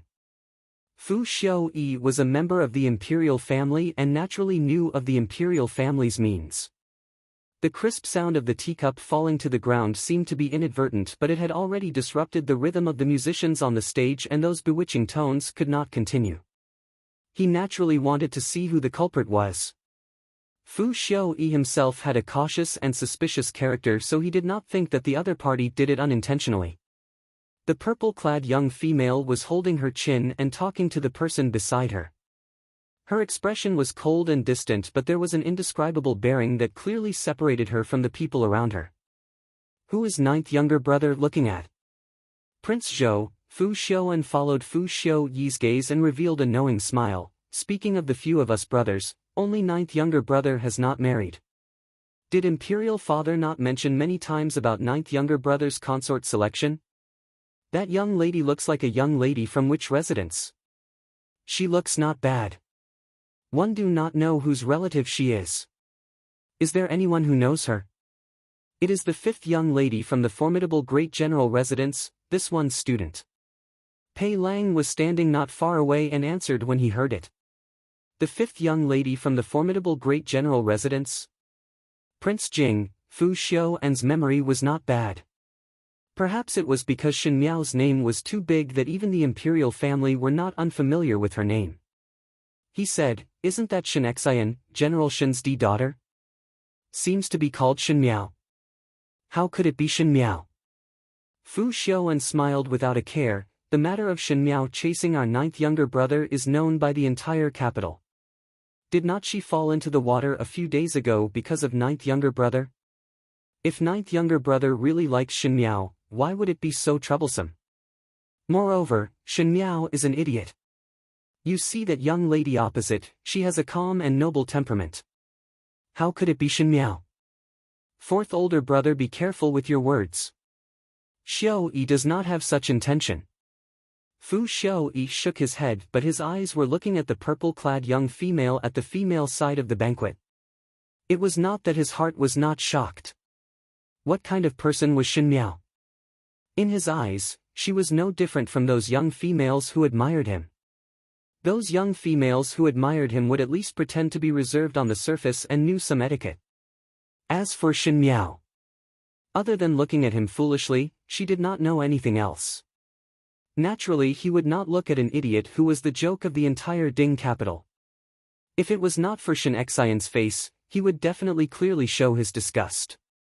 In his memory, Shen Miao always loved to wear bright red and green clothes and loved gold accessories. She would ferociously smear rouge and powder on her face, just like a clown on a stage, and it was even a stage in the countryside. And the purple-clothed young lady in front of him had creamy skin, graceful eyebrows, and an air of nobility that clearly distinguished her from the surrounding women. How could it be Shen Miao? He was not the only one who was confused. Pei Lang was also confused. As Shen Miao's teacher for 2 years, Pei Lang undoubtedly understood Shen Miao more than Fu Xiaoyi. If one's appearance could be changed and clothes could be adjusted, the temperament of one's body would be different. Pei Lang was a scholar, and a scholar valued one's temperament more than others. Shen Miao seemed to have changed into another person overnight, so how could there be such a thing? He didn't think about the teacup just now. Although he also felt that there was something wrong with the music, in his heart, how could a little girl hear the problem in it? Moreover, Shen Miao was never an expert in zither skills. Everyone had their own thoughts, but the musician on stage had already finished. The academy examinations were about to begin. This year's academy examinations was different from the previous years. There was no differentiation between male and female, only civil and military. Even though Guangwen Tang required the students to be proficient in both the pen and the sword, but the rules had always been like this for 100 years. There were very few females who chose the sword, and in the literary category, it was basically the males who chose the sword. This was because these 3 subjects were actually ways for the court to select talents. Just like a Darren once said, in the examination of Jinshi, one would usually be a general or minister and would be extremely well known. In the military category, one would need to test riding, shooting, spear, weight-bearing and so on. But after all, it was not a real military examination, so there was no need for military drills or a specific arena. Most of the females would be tested in the 4 categories of poetry, song, and literature, and this was a tacit tradition. Even if Ming Qi was considered to be open, it was much harsher towards females. It was not only Ming Qi, almost all the countries were like this. Females should stay at home to support their husband and teach their children, singing the wind and the moon. Ming Qi's academy examinations had always been divided into 3 parts: drawing, selection and challenge. Everyone had to draw, and the examiner would mess up the order, and the situation of the drawing would determine what each person would draw for the academy examinations. In order to avoid drawing something that was too difficult, the females would draw from the 4 categories of literature while the males would draw from the military and literature categories. Because this was one of the unavoidable categories, Shen Miao would lose face in this category every year because she did not know any of the 4 categories of poetry, song, and literature. As for selection, it was the second stage. One could choose a category that one was good at to go up on stage to display, just like how Shen Yu often chose to play the zither and Shen Qing chose to calculate. As for the last part, it was challenge. This challenge was not selection but a challenge. Some people could go up on stage and randomly pick a student to be their opponent and compete in one of the categories.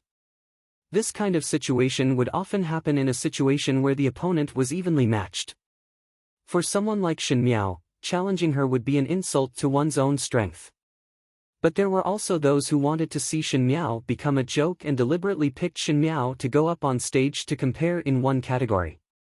Naturally, there was no need to guess the outcome. No matter which category, Shen Miao would suffer a crushing defeat. So to Shen Miao, the academy examinations every year was a nightmare, and every year she would be treated as a joke by everyone.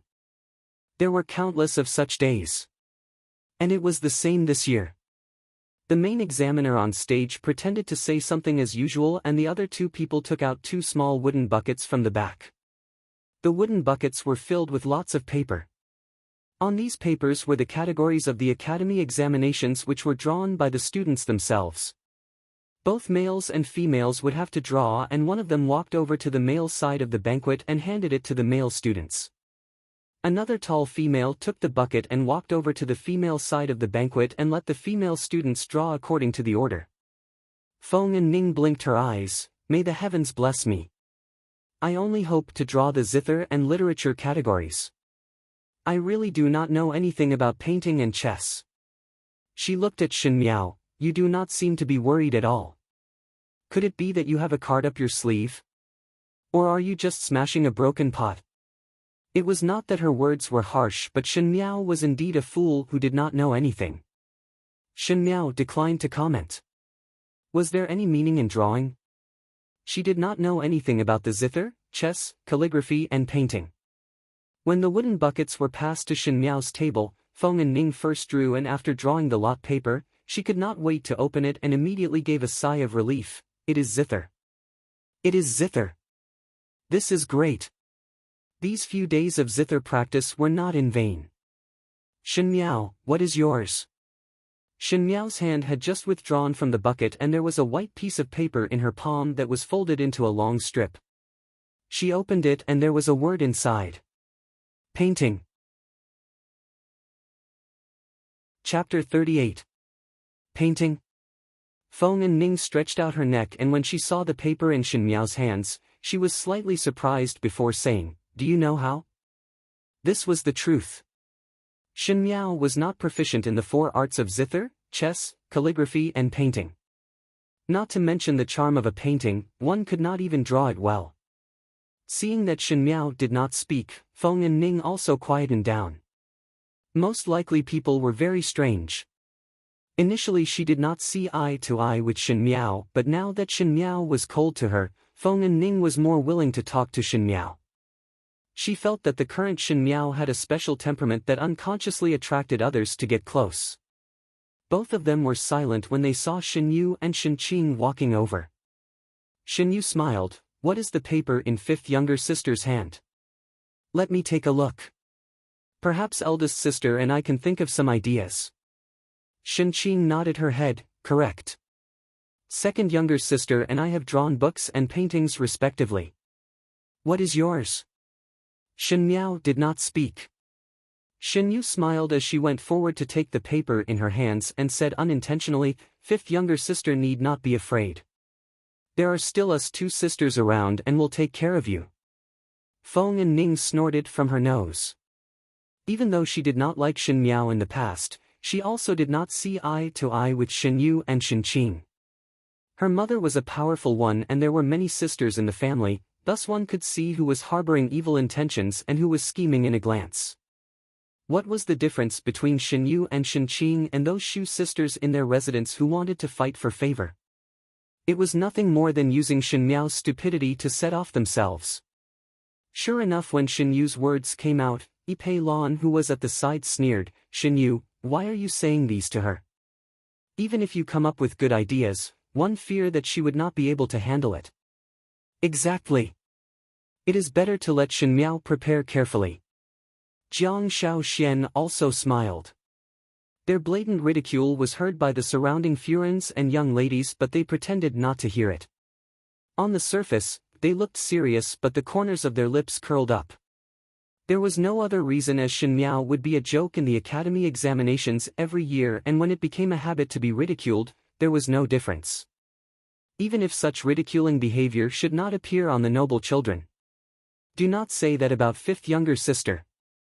Shen Yu disagreed. Fifth younger sister is also very diligent. She opened the paper and exclaimed, before looking at Shen Miao in surprise, it is a painting. Fifth younger sister, you and I have drawn the same item. Feng and Ning looked at Shen Yu incomprehensibly. It was only the same item, what was there to be surprised about? Shen Miao, however, was well aware of it. Most likely Shen Yu felt that her stupidity would be able to set off her outstanding elegance, not to mention that Fu Xiuyi was present today. Thinking of Fu Xiuyi, her eyes darkened. What does fifth younger sister intend to draw? Shen Qing asked curiously, do you want second younger sister to give you some pointers?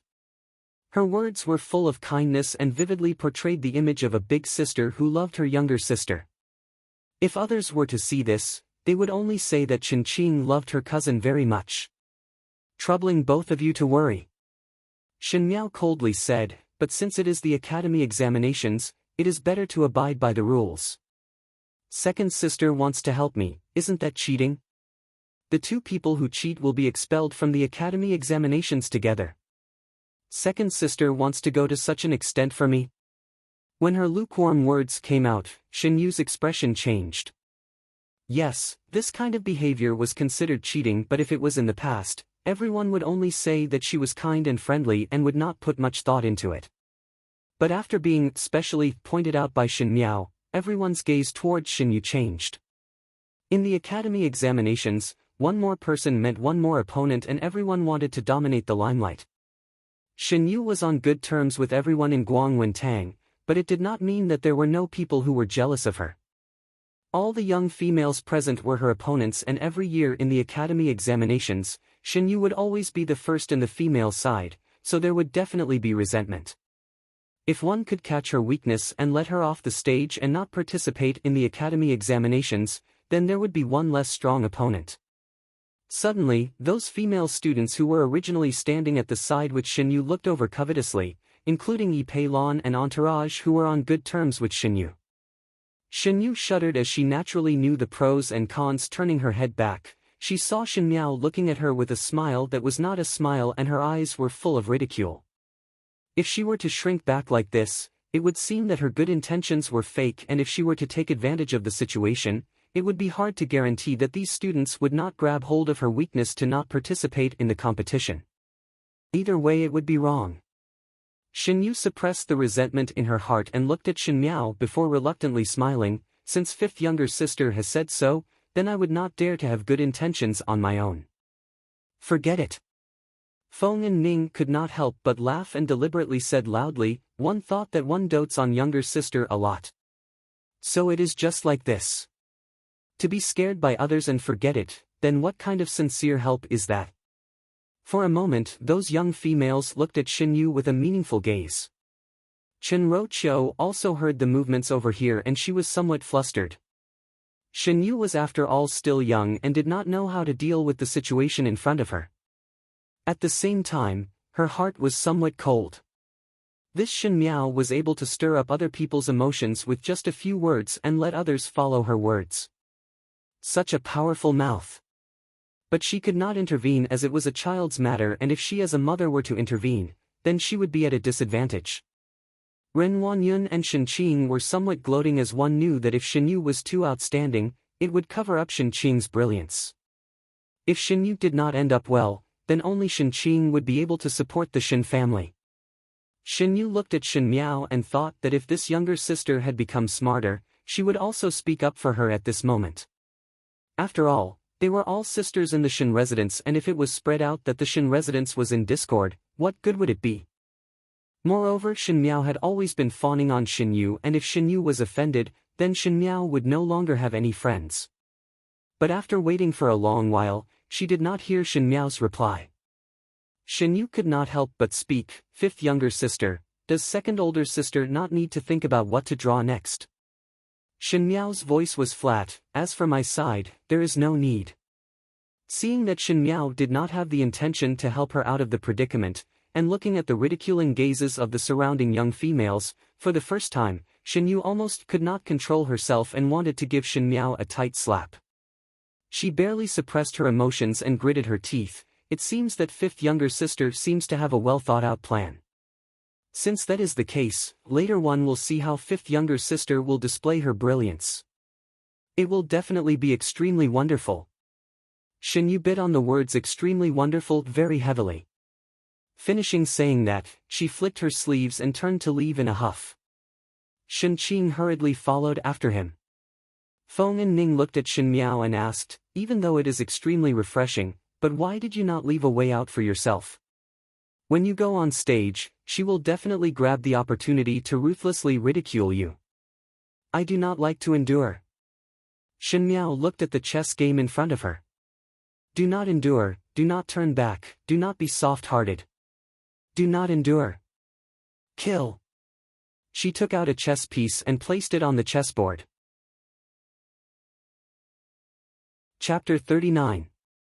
The examiners in charge of the academy examinations were already standing on the stage, and the female teachers who were holding the lots had already recorded their respective items as they were to be tested in groups. First was the female group, the 4 categories of zither, chess, calligraphy and painting. Among the students of Guangwen Tang, the first-level students did not need to go through the academy examinations, and only the second and third-level students. The third-level students were in the next group, and this group of second-level students were only 20 over people. The females that came to Guangwen Tang were the daughters of noble families in the capital, and Shu daughters naturally did not have the qualifications. Among the D daughters, there was no lack of teachers that came to the residence to teach. Moreover, the threshold for entering Guangwen Tang was not low, and every year they had to pay 1,000 taels of silver. Initially, Shen Xian did not care about these worldly possessions and sent the 3 daughters of the Shen residence to Guangwen Tang. Ren Wanyun was somewhat dissatisfied with this, but with a wave of Shen Xian's hand, she did not dare to continue to argue. After all, the money that was confiscated was the emperor's reward for Shen Xian's battles. The 22 people were divided into 4 groups. There were more people in the zither category, and there were 7 people. Females always liked these kinds of things that could highlight their charm, and the other 3 categories had 5 people. In the painting group that Shen Miao was in, there was Shen Yu, the left imperial censor's daughter Qin Qing, Fan Luer of the Fengtian residence's magistrate, and Zhao Yan of the left assistant minister's family. Fan Luer and Zhao Yan were somewhat disappointed. Fan Luer was good at the zither category and Zhao Yan was good at chess. Not everyone was like Shen Yu, who was proficient in every category. Not being able to draw the category that they were good at, Fan Luer and Zhao Yan were not very happy in front of the males. It was Qin Qing who was as arrogant as usual. Qin Qing's beauty was the only one in Guangwen Tang who could compete with Shen Yu, but it was not because of talent. Even though Shen Yu was also gentle and beautiful, Qin Qing's beauty could suppress her without batting an eyelid. Shen Miao's gaze landed on Qin Qing. Today she was wearing a green cotton embroidered robe with wide sleeves, and there was a goose yellow belt around her waist which made her slender waist less than a grasp, and the fluttering of her clothes made her look like a fairy. Compared to the soft and weak Shinyu, she was more like a lotus. However, this arrogant and beautiful woman followed the late emperor and began to clean up the aristocratic families. After the left imperial censor's family was defeated, she became a prostitute for the army.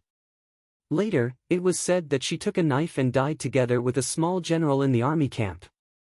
Seeming to have sensed Shen Miao's gaze, Qin Qing looked over with some surprise before turning his head away in disgust, as if he was unwilling to look at Shen Miao. Shen Miao did not bother about it, but it was Feng and Ning who was standing beside her who pulled the corner of her clothes. At that time, you just draw casually and do not think too much. Feng and Ning's thoughts were simple. She would eventually make a fool of herself, and to make a fool of herself in such an open manner would make others feel bored. But if Shen Miao did something out of line on the stage in order to fight for her pride, that would be a big problem. Shen Miao nodded. The official on the stage banged the drum heavily, signaling the start of the academy examination. The first thing to compare was Qin. It could be considered as Feng and Ning's good luck, as the female students who drew Qin today had mediocre skills. Coincidentally, those who played the zither the best didn't get this category. For no reason, Feng and Ning picked up a bargain. And Feng and Ning's recent days of hard work in the zither skills was finally not in vain. When she was sitting upright, there was a bit of a virtuous lady's style, and in addition she was good-looking. The zither sound was faint, and compared to the previous few mediocre zither skills, it was like a gust of wind that blew on one's face. There was a blue-clad youth at the male side of the banquet, lingering for 3 days. When Kai Lin heard it, he kicked that youth unhappily. What is this considered as? That is because one did not see Yuer's zither skills. If Yuer were to play a song, even the fairies from the 9 heavens would not be able to compare. Inexperienced. Kai Lin had always protected his sweetheart, but when Su Ming Lang heard his words, he curled his lips in disdain and seemed to want to say something, but when he saw his eldest brother's warning eyes, he held it in. The Qin category quickly finished, and the few examiners on the stage began to discuss and judge. After the Qin category was over, it was the chess skills. The process of the chess skills was much simpler. 5 people would play against each other, and one game would be the winner, and the score would be given based on the playing style and style. In this category, the winner was Yi Pei Lan. After the chess was the book category. Shen Qin, Bai Wei and Jiang Shaoxian were in the same group.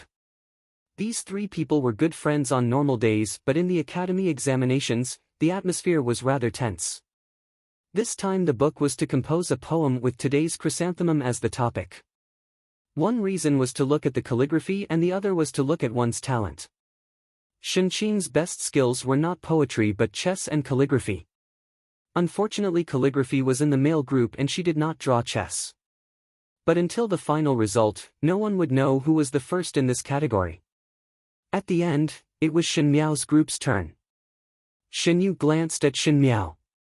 Most likely she bore a grudge against Shen Miao for making her look bad. Shen Miao did not maintain the appearance of a good older sister. She smiled and said to Shen Miao, later on the stage, 5th younger sister must give way to older sister. This kind of confident appearance, even I am somewhat afraid. These words were heard by Fan Luer, who was standing at the side and could not help but laugh. Shen Yu, what are you talking about? What confident appearance? Could it be that Shen Miao has some tricks up her sleeves? Now that you mention it, I also have some expectations.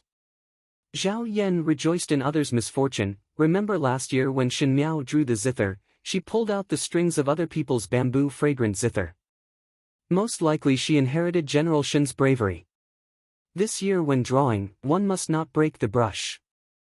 As she spoke, she touched Shen Miao's cheeks. Such a white and tender face, would it be painted into a face by oneself later? Shen Miao did not move and looked at her indifferently. Under that extremely cold gaze, Zhao Yan's smile gradually froze. Fan Luer also felt that Shen Miao's expression was not good, and her heart suddenly felt an inexplicable lingering fear. Involuntarily, she pulled Zhao Yan's hand back. Qin Qing seemed to be somewhat impatient and looked at Shen Miao. What are you quarreling about? If you want to quarrel, go quarrel on the stage and let everyone see your faces. When she said that, even though Zhao Yan and the rest were dissatisfied, they did not speak anymore. At the male side of the banquet, Kai Lin looked at Xin Yu's figure excitedly, but that glutinous rice dumpling pulled Su Ming Feng, that beautiful older sister is also there. Eldest brother look. Su Ming Feng did not know whether to laugh or cry, as he did not know why his younger brother was so persistent with Shen Miao.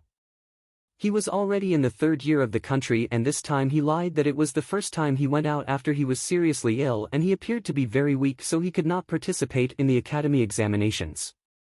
He also knew of Shen Miao's name, since the entire Ding capital knew that the formidable great general swept across the battlefield but gave birth to an idiot daughter. She will definitely win. Su Minglang clenched his fist and said. Su Mingfeng's heart was non-committal, as he knew that today it would be Shen Yu who would come out on top. Before going on stage, Shen Yu could not help but tease Shen Miao, 5th younger sister, later do not be lenient. Older sister will wait for you. Definitely. Shen Miao answered. She would definitely not be lenient. Chapter 40. The chief examiner was the Grand Secretary of the Cabinet, Zhong Ziqi. He was a little old man with a head full of gray hair, but was usually very serious and upright. He only opened the scroll in his hands and began to read out the examination questions. Regarding the painting side, it was actually different every year, but this year the academy examinations and the chrysanthemum banquet happened to be together, so the questions were much simpler. Just like book with chrysanthemum as the title, painting also with chrysanthemum as the title. There were 5 long tables on the stage, and there were brushes, ink, paper and inkstone on the table. One would walk to the table in order, and the drummers would beat the drums heavily, signaling the start of the academy examinations. Everyone stretched their necks to look up. These 5 people could be considered as the 5 people with unique characteristics. Shen Yu was a talented female that everyone knew, Qin Qing was beautiful and arrogant, Fan Luer and Zhao Yan were a pair of sisters that had a good relationship, and Shen Miao was naturally that stupid and ignorant idiot. Most of the males were looking at Shen Yu and Qin Qing, but most of the females were looking at Shen Miao.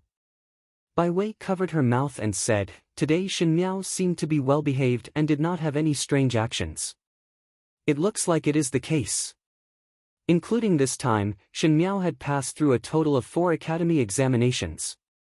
The first time she drew a chess piece, she randomly played a few pieces and was defeated like a landslide. The second time she drew a book, she overturned the ink plate and dirted her clothes. The third time she drew a zither, and the string of a good bamboo zither was broken by her. Rather than saying that everyone was here to watch Shen Miao go up the stage, it was better to say that she would make a fool of herself in front of everyone.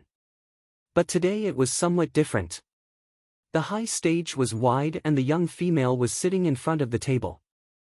Her actions of holding the brush were very proper, as if she had received rigorous training, as if there was not a single bit of mistake that could be picked out. In the golden autumn of the 10th month, the cold wind blew through the hall and lifted the stray hair on her forehead.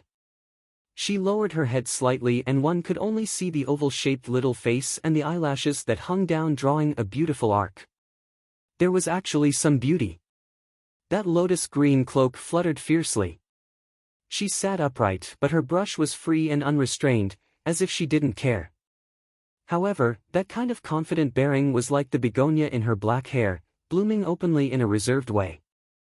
Yi Furen pursed her lips and said to Ren Wanyun with an unclear meaning, 5th mother has really grown up.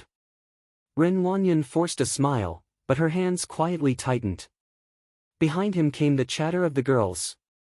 Up until now, Shen Miao has not made a fool of herself. Could it be that she has really changed? That's impossible.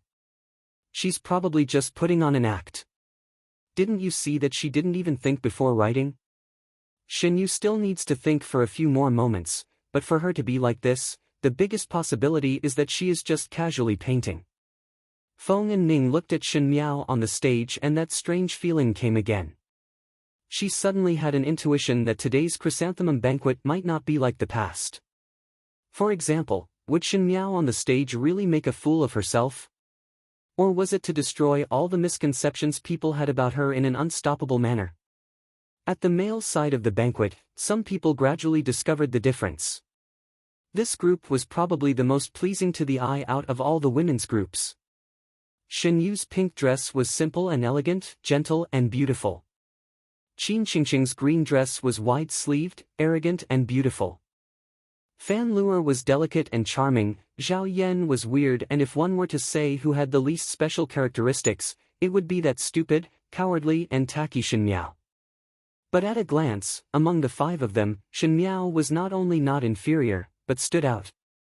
She just sat there quietly with her head lowered, but she gave off the feeling that she was looking down on all living things.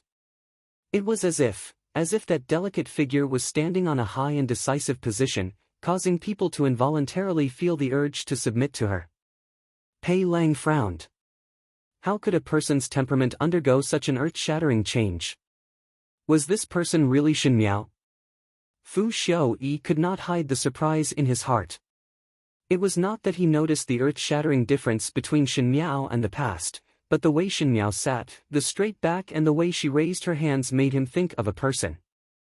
The current mistress of the 6 palaces, the Empress. Fu Xiaoyi knew that his own thoughts were very ridiculous. The entire Ding capital knew that Shen Miao loved him, and he hated himself to be loved by such a female.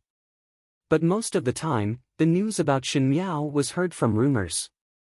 It was rumored that Shen Miao was ignorant and incompetent, unbearably tacky, rough, stupid and cowardly.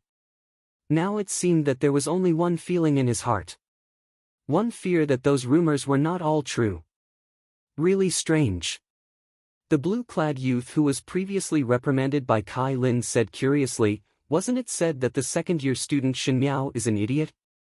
It does not look like it." Kai Lin was also stunned.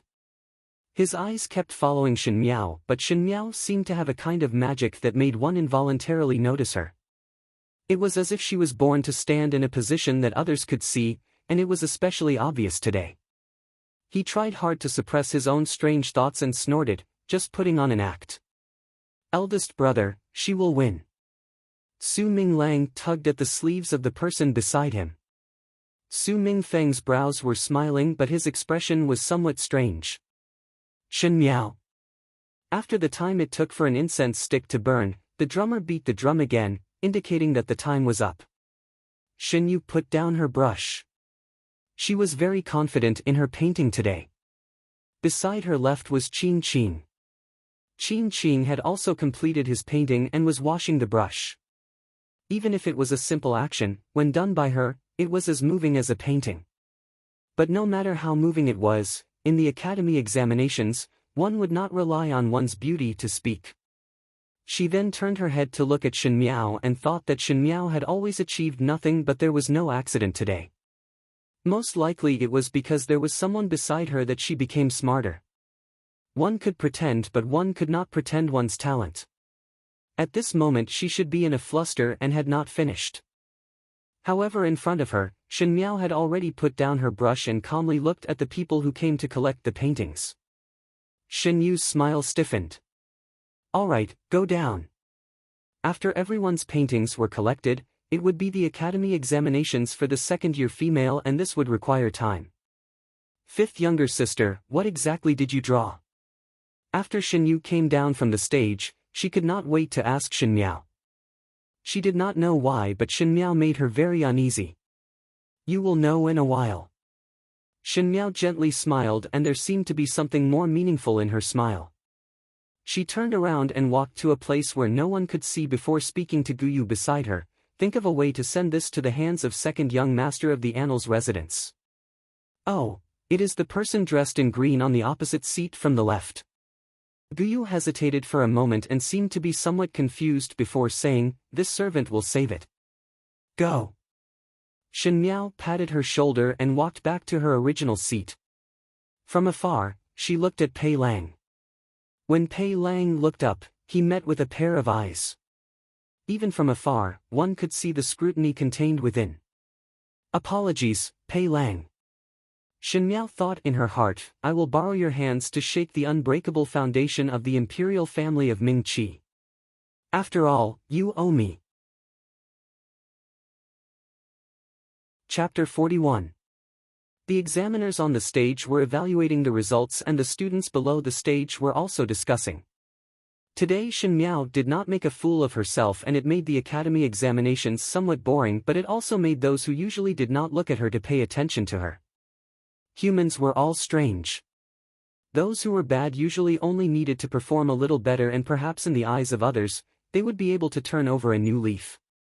Feng and Ning was somewhat nervous and would look towards the examiners on the stage from time to time. One did not know what the reason was, but the few Darren on the stage seemed to be arguing. It seems that today is also very intense. Fu Xiaoan smiled, but females, there is no need to be so calculative as they will not enter officialdom. His character had always been somewhat conceited and was not afraid that the Darren beside him would be dissatisfied if they heard it. After all, some of their daughters were those students who were on the stage. The academy examinations opportunity is rare. Fu Xiaoyi said, naturally one must grasp it well. Ninth younger brother said correctly. Fu Xiaoxian picked up the teacup on the table and drank a mouthful before saying, if there is a particularly outstanding female, ninth younger brother can also pay attention. Even though he looked calm, he was not easy to deal with. Both openly and secretly, he was probing if Fu Xiaoyi would find a wife with a strong background for himself. Fifth older brother is joking. Fu Xiaoyi shook his head, my marriage, imperial father will make the decision and it is not up to me to comment.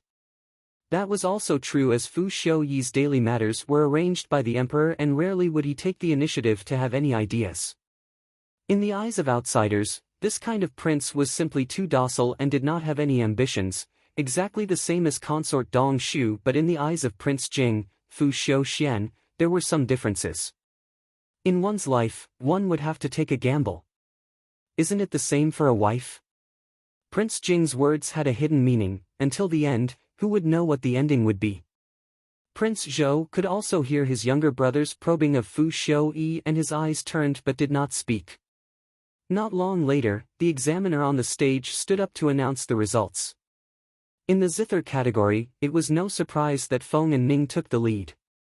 Originally there was no one that was particularly powerful in this group, and Feng and Ning was considered to be very outstanding. Naturally she was happy and went up to receive the invitation for the academy examinations and happily went down the stage to show it to Feng Furen. Madame Feng was very happy to see this.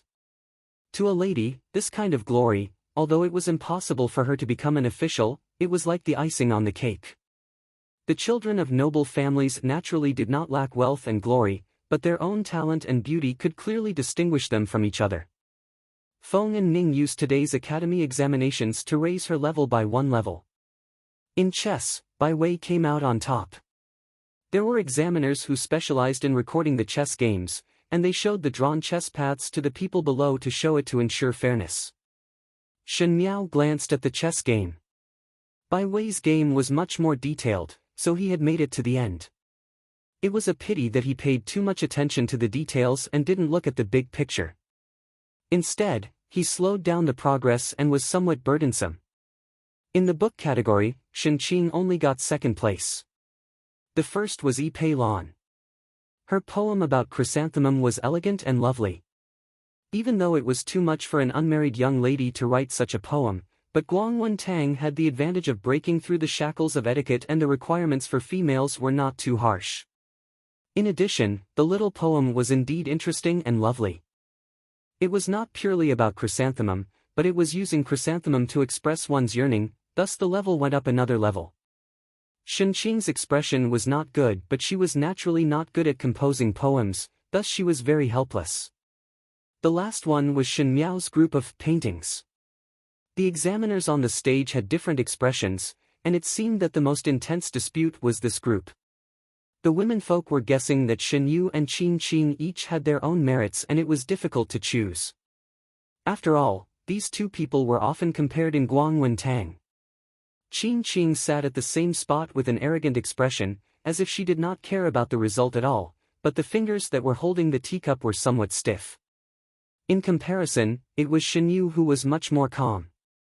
She sat beside Chenro-Chio and her gaze was somewhat coquettish and shy. Chenro-Chio looked at her gently. This daughter was intelligent and sensitive, and her talent was as outstanding as her. She was proficient in the 4 arts and every year in the academy examinations, she would always be in the limelight. Seeing how happy she looked, today it should be in the bag. Shinyu naturally had a well-thought-out card up her sleeve. She had the strength of her brushwork, the interest, and even the idea had been thought of. It was as if she had long found out the preferences of the examiners, and was always able to come up with the best works. So what if Qing was beautiful? At the end, she was only good to look at but useless. Thinking that she was useless, her gaze turned toward Shen Miao who was sitting at the other side. Today Shen Miao had caused her to suffer such a big loss, and she thought that Shen Miao would make a fool of herself on the academy examination stage, but who knew that Shen Miao had escaped safely? But now that the paintings were to be shown to everyone, Shen Miao would not be able to avoid ridicule. In any case, she was going to make a fool of herself, and a trace of happiness flashed in her heart. The examiner who was in charge of reading out the results sang loudly on the stage, painting group's first rank, Shen Miao. Shen Miao. First rank. A stone stirred up 1,000 ripples, and everyone started to clamor. Even the voices of the examiner who was reading out the first few names were drowned out. Shen Yu's smile suddenly froze on her face. She looked incredulously at Chenro-Chio and her voice trembled, "Mother, just now who was the first rank? I must have heard it wrongly."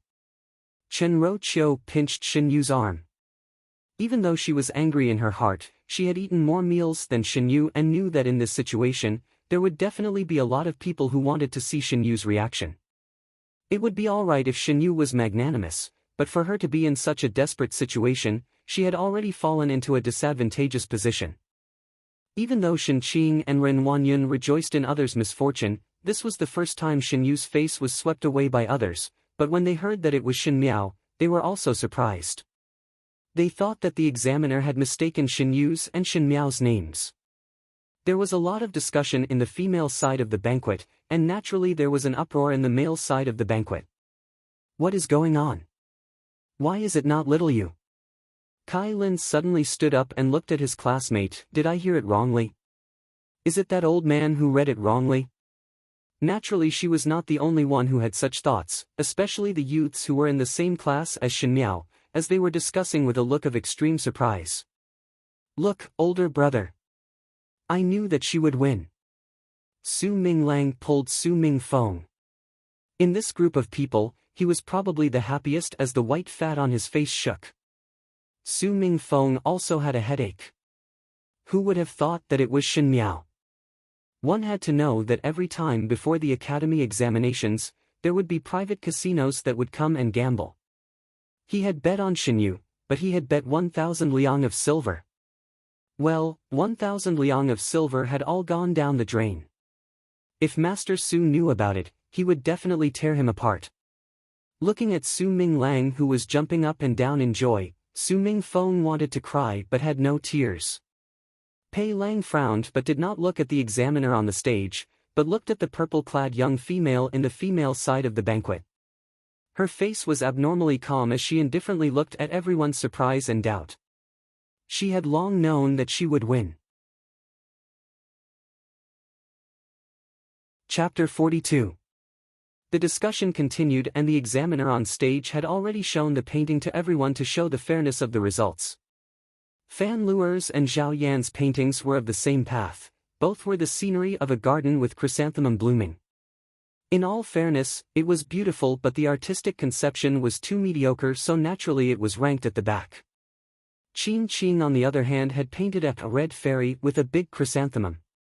This was most likely a type of chrysanthemum that she was familiar with. The painting only depicted this chrysanthemum and it was so vivid and lifelike. It could be considered that she had taken a different path and completely ran away from the artistic conception and only casually displayed her own painting skills. A red fairy was vividly displayed on the paper and it was really beautiful. But the academy examinations not only tested one's painting skills but also the meaning of the painting, so no matter how beautiful this chrysanthemum was, it was only ranked third. Very quickly, it was Xinyu's painting. Xinyu bit her lips as she sat beside Shinro-cho. She barely managed to maintain a smile on her face, but her fists were tightly clenched. If it was in the past, she would be smiling lightly and accept everyone's sincere praise and envy. But now, this second was like a deep irony that made her feel that everyone was looking at her with ridicule and ridicule. Xinyu's painting was a remnant chrysanthemum. The wind and rain rustled and a lot of the chrysanthemum petals in the courtyard had fallen, but the scattered petals were still firmly attached to the branches and stood straight, as if it was an important person with integrity. And at the side, there were 2 sentences from a poem, "Rather die holding the fragrance on the branches than to be blown away by the north wind." This painting was considered to have a lofty intention. Generally speaking, from the painting to the person, the remnant chrysanthemum in the painting was of high quality, and the person who painted would be able to see that it was of high moral character. The examiner in charge loved such a talented and moral person the most. If Xinyu's painting was not able to get first rank, it was really unimaginable what Shin Miao had painted. Painted so well. How could it be second? Bai Wei exclaimed, "I really do not understand." Shinro-cho also could not understand. Initially she thought that Xinyu was slightly nervous today and had taken a wrong path. Who knew that when this painting was taken out, she knew that her daughter did not do anything wrong, and it was the same as the previous academy examinations. It was indeed a well-deserved first rank. But why was the result different? Ren Wanyun was somewhat rejoicing in Xinyu's misfortune. Xinyu was outstanding and had always suppressed Shinqing in the academy examinations.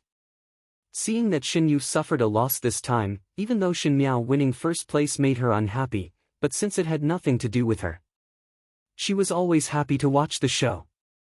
The examiner on the stage ordered the 2 children to unroll the scroll, and the noise stopped abruptly. The drawing paper was very big and Shin Miao's painting had too much white space.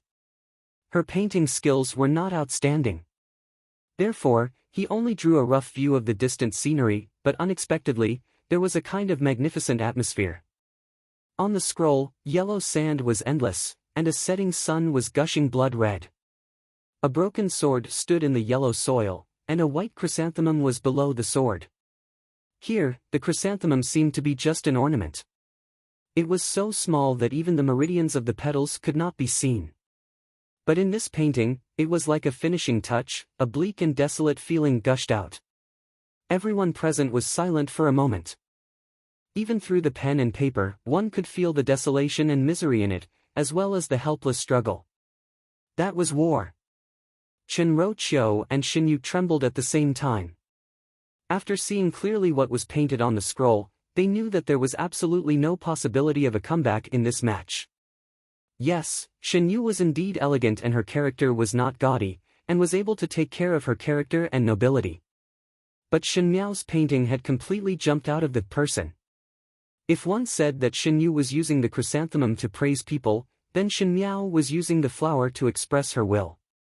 How could the feelings of a lone person be compared to the cruelty of war? Chapter 43. No wonder those examiners were arguing endlessly just now and were slow to come to a conclusion. One feared that they did not think that such a majestic painting was actually drawn by the idiot Shin Miao's hands. The chief examiner, the grand secretary of the cabinet Zhong Ziqi said, "Student Shin Miao, come up and talk about why this painting was made." Every student who obtained first rank would have to talk about their understanding of getting the first rank. However, today Shin Miao was asked to talk about the reason for the painting. Naturally, it was because everyone did not believe that she was able to make this painting and feared that it was an idea that she heard from somewhere else. Shen Qing smiled and whispered to Yi Pei Lan at the side, "This time the cat is out of the bag." But this was really not drawn by her. Yi Pei Lan was somewhat puzzled. Just now we all saw it. She personally drew it stroke by stroke. That painting skill is not outstanding. As for the painting intent, who knows if there was someone guiding it? Shen Qing looked disdainfully at Shin Miao, who was walking up the stage, after living with her for so many years, I still do not know what she knows. Now that Grand Secretary Zhong wants her to talk about the reason for the painting, one think that she would not be able to say it. One fear that she would lose all her face again. Yi Peilon also smiled when she heard it. Like I said, how could there be such a saying of becoming a talented female so quickly? One fear that it was to attract that person. Her eyes ambiguously swept over to Prince Ding's side of the male side of the banquet, to invite an expert to guide. Shen Miao could be considered to have racked her brains for him. Shen Qing's face stiffened and suppressed the unhappiness in her heart. Let's take a look. On the stage, Shen Miao quietly looked at the unfolded scroll. She slowly stretched out her hand and under everyone's astonished gaze, she caressed the painting. The reason why this painting was made was because I heard from my father that every year on the battlefield, there were many heroes who died on the battlefield, dying in the yellow sands. But the journey was long and they could only be buried on the battlefield. At that time, there were no chrysanthemums in the northwest deserts or the northern grasslands. Chrysanthemums bloomed in the warm south and in the bustling Ding capital. There were songs and dances to celebrate peace and there was no need to worry about food and clothing, but it was at the cost of the lives of the soldiers at the border. The discussion gradually stopped, and everyone's eyes gathered on the purple-clothed girl. Her gaze was calm, and she spoke as if she was narrating a story. My father once said that the soldiers who died in the war couldn't even have a bunch of chrysanthemums after their sacrifice. There would be no flowers blooming on the battlefield, and the generals and soldiers would not even be able to experience a complete mourning. Their wives and children can only stay far away, wearing white chrysanthemums on their heads and offering them white chrysanthemums. I believe that the reason everyone is able to calmly admire chrysanthemums here is all because there are brave men guarding the border. It's a pity that I can't do anything for them. I can only paint a bunch of white chrysanthemums in front of a pile of yellow soil to comfort their souls. The young girl stood in the wind. Her eyes were clear, but her words were powerful and resonant. It was as if her words were the only thing in the world that was clear and sweet. However, they were like morning bells and evening drums, beating on everyone's hearts. Shen Miao lowered her eyes slightly. Did the Tian family of Ming Qi not want to deal with the aristocratic families and the Shen family? But the world was so big that everyone's eyes would see and everyone's ears would listen. Preventing the people's mouths was more important than preventing a river. Since the Tian family wanted to attack the general residence, she would let everyone in the world take a look. Look, the Shen family used their lives to fight for meritorious deeds. The Shen family used their lives to guard the city walls of Ming Qi. Now all of you nobles were singing and dancing in the capital, and it was all because of the blood and flesh on the battlefield.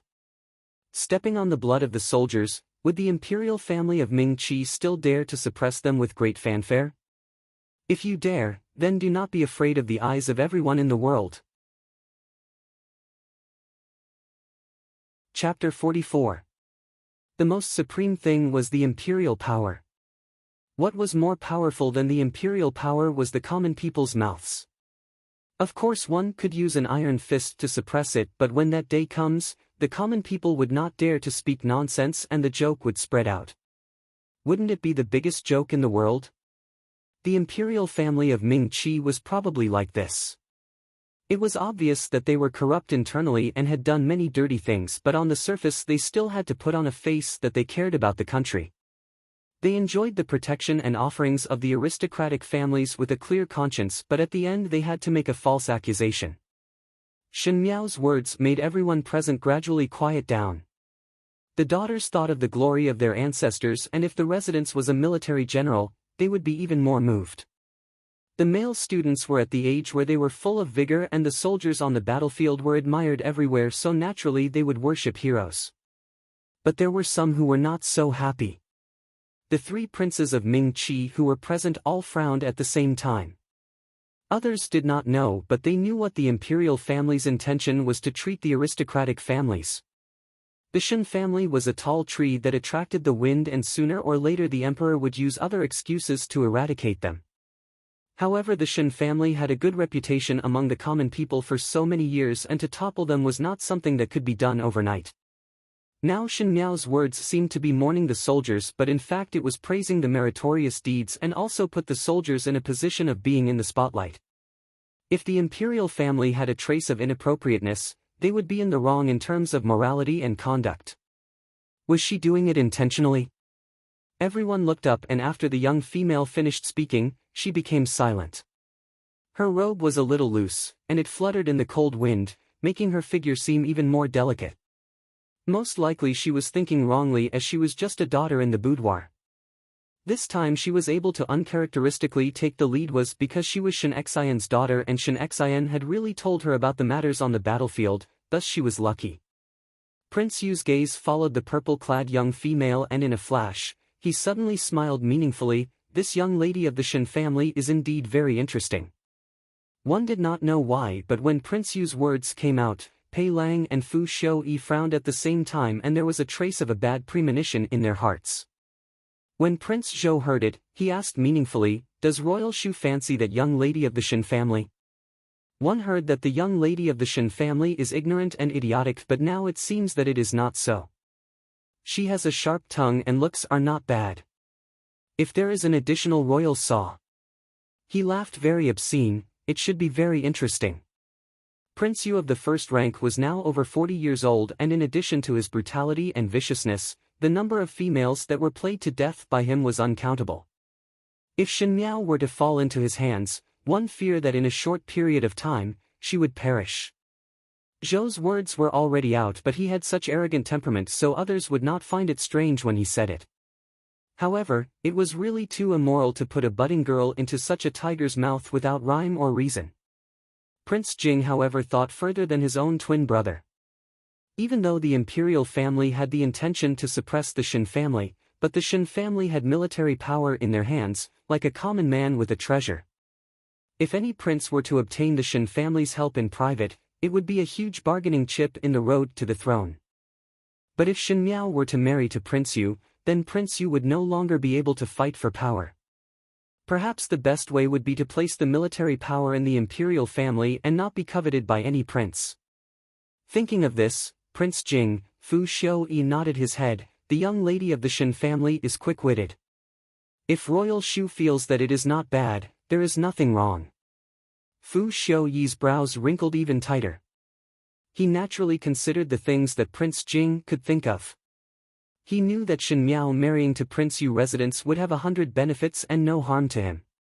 Firstly, he could get rid of Shen Miao's entanglement, and there would be one less peach blossom joke. Secondly, the Shen family's military power was too hot, and even if he had the intention to use it, he was afraid that it would cause the emperor to suspect that the gains would not make up for the losses. It would be better to leave it in Prince Yu residence and wait for an opportunity to make a move. But he did not know why he felt that there was an unpleasant thought in his heart, as if it was not right to do so. Pei Lang looked worriedly at Shen Miao, who was walking down the stage. Her steps were unhurried and her expression was calm. Most likely she did not know that her fate was already in the hands of this group of imperial children. He sighed in his heart. After all, they were teacher and student, but he was just a little teacher and could not change anything. He could only feel pity for Shen Miao's fate in his heart. Prince Yu of the first rank waved his hands impatiently and did not seem to be very happy. The smile on his lips was indeed somewhat sinister. "Imperial nephew, it is not that this prince does not know what you all are planning. The residence of Prince Yu of the first rank would not be able to eat up this big Buddha of the Shen family." His eyes landed on his stump leg, "But the young lady of the Shen family is interesting. It would not be bad to bring her over to play."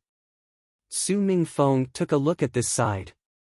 He was close to Fu Xiaoyi and the rest and only seriously watched the situation on the stage, but his heart was somewhat indignant.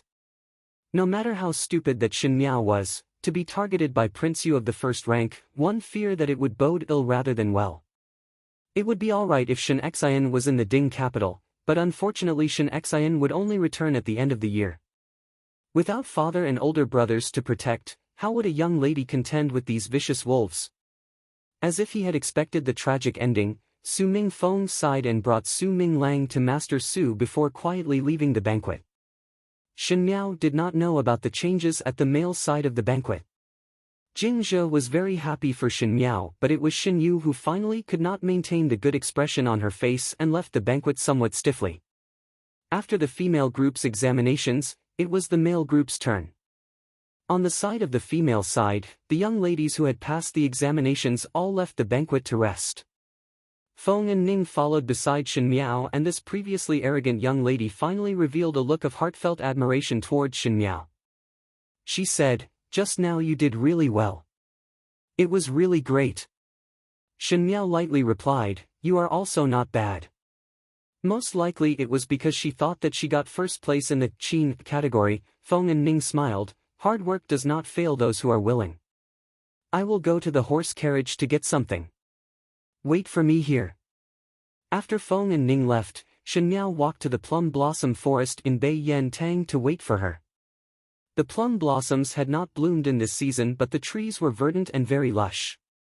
Guyu walked out from it and looked around before whispering, "Young lady, it has already been sent to Gentleman Librarian Jing's hands. It was changed by bribing the servant outside to ensure safety." "Very good," Shen Miao said. Guyu was still somewhat puzzled as she did not understand why her young lady would do this. One had to know that it was impossible for her young lady to be acquainted with the gentleman of Librarian Jing's family. Just at this moment, one heard a chuckle from the top of the head. The three of them looked up and saw that on the branches of the nearby trees, there was a touch of purple that floated down and landed in front of the three of them in a blink of an eye. That purple-clad youth's appearance was so charming that it did not look like a mortal. His hands were folded across his chest as he lazily leaned against the tree trunk. There was a smile, but not a smile on his lips, but his eyes were as deep as the Ding capital's winter night, with a chilly coldness. It was Xie Jingxing. Chapter 45. Young lady. Guyu and Jingzhe were somewhat vigilant as they stood in front of Shen Miao to protect her. Shouting loudly would be too much of a loss of composure. Moreover, this youth was dressed in brocade clothes and was born with a noble and beautiful appearance, making one unable to help but suspect his identity. But after all, he was a stranger. Guyu and Jingzhe were afraid that there would be an accident. "Guyu, Jingzhe, both of you guard at the entrance of the forest," Shen Miao said. "But young lady." Both of them were somewhat hesitant. "Go." Shen Miao slightly frowned. One did not know why, but she was very good at giving orders. Every time she ordered the maids to do something, there would be an inexplicable majesty that no one dared to refute. Jingzhe and Guyu could only retreat to the entrance of the forest. "You are indeed interesting." Xie Jingxing leaned against the tree trunk and looked at her playfully. He was obviously a noble young master, but his eyes were as sharp as a bloody blade on the battlefield, and his plain tone was able to bring out a biting cold intent. He was after all a person who had seen blood on the battlefield. "What does Marquis Xie want to say?" Shen Miao asked. Xie Jingxing suddenly appeared, and naturally it was not for idle chatter. Even though this person was young, the way he did things was very insightful. Since the old Marquis could not control him, he would be even more unbridled in the way he did things, making others unable to grasp the path. "Prince Yu residence is currently lacking a Wang Fei. That cripple seemed to have taken a fancy to you and wanted to congratulate you." His tone was unclear. However, to call Prince Yu a cripple was considered to be very daring, but when Xie Jingxing said it, there was a trace of contempt and ridicule, as if Prince Yu was just an unbearably dirty plaything. This person's ambition was very high. Shen Miao was thinking in her heart but did not show it on her face. She had actually forgotten what this calm look represented in the other person's eyes. Xie Jingxing suddenly took a step forward. He was extremely tall, and Shen Miao's entire person was under his shadow. The purple-clad youth leaned over slightly and whispered in her ear, "You indeed already knew." There was a nice cold bamboo scent coming from the youth's body, and his voice was deliberately lowered to have an ambiguous magnetism. This action was also ambiguous. Shen Miao looked up, and that handsome face was right in front of her, and the corners of his lips were slightly hooked up, adding a bit of evil air to his smile. But after all, she was not a real budding girl. She only slightly lowered her eyes and said, "So what if I know? So what if I don't know?" Xia Jingxing saw that she was indifferent and was too lazy to act like a playboy, so he pushed her away without any tenderness towards the fairer sex. He waved a letter in his hand and smiled frivolously, "You know, but you are not anxious about your own matters and instead worry about second young master librarian Jing?" Shen Miao's eyes suddenly moved and stared at him tightly. Her tone involuntarily became somewhat ruthless. "Isn't Marquis Xia meddling in other people's business? It's just a piece of paper. Why are you so nervous?" Xia Jingxing regained his frivolous look. "What kind of relationship do you have with second librarian Jing to help him like this? Or Shen family's girl, what are you planning?" Shen Miao's face was as heavy as water as she quietly stared at the paper in Xia Jingxing's hands. The paper was thin, but it was a heavy stone in her heart. It was the circulation of law that she had memorized for a long time. In the past lifetime, Pei Lang relied on this piece of paper and was discovered by Fu Shouyi. From then on, Fu Shouyi took him in as an aide and gave advice to Fu Shouyi's empire. Now he had yet to show his talent, but Shen Miao wanted to cut off all possibilities. Not only that, it was best for Pei Lang to never work for the imperial family. This was the safest approach. And the second young master of librarian Jing's family, Gao Yan, was a newly emerging aristocratic family in the Ding capital. The imperial family of Ming Qi wanted to suppress the old aristocratic families, so naturally they had to support the new aristocratic families. The librarian Jing's family was the most prominent branch that was newly supported. The eldest young master of librarian Jing's family, Gao Jing, was truly talented, and after Fu Shouyi ascended to the throne, he greatly supported him. The librarian Jing's family thus received grace and became more tyrannical. And this Gao Yan. He even coveted her Wanyu. If she was not the mistress of the 6 palaces at that time and Fu Shouyi had not started to deal with the Shen family, one feared that Wanyu would have been killed. This Gao Yan's talent was not as good as his older brother, and he was extremely vain and always liked to take his older brother's achievements as his own. He was a person who would seek revenge for the slightest flaw and was narrow-minded. In the past lifetime, Gao Yan did not enter the official career, and in this lifetime, the librarian Jing's family had not reached its peak yet. Gao Jing had just entered the official career not long ago, so she might as well put in more effort to send Gao Yan into this broad official career.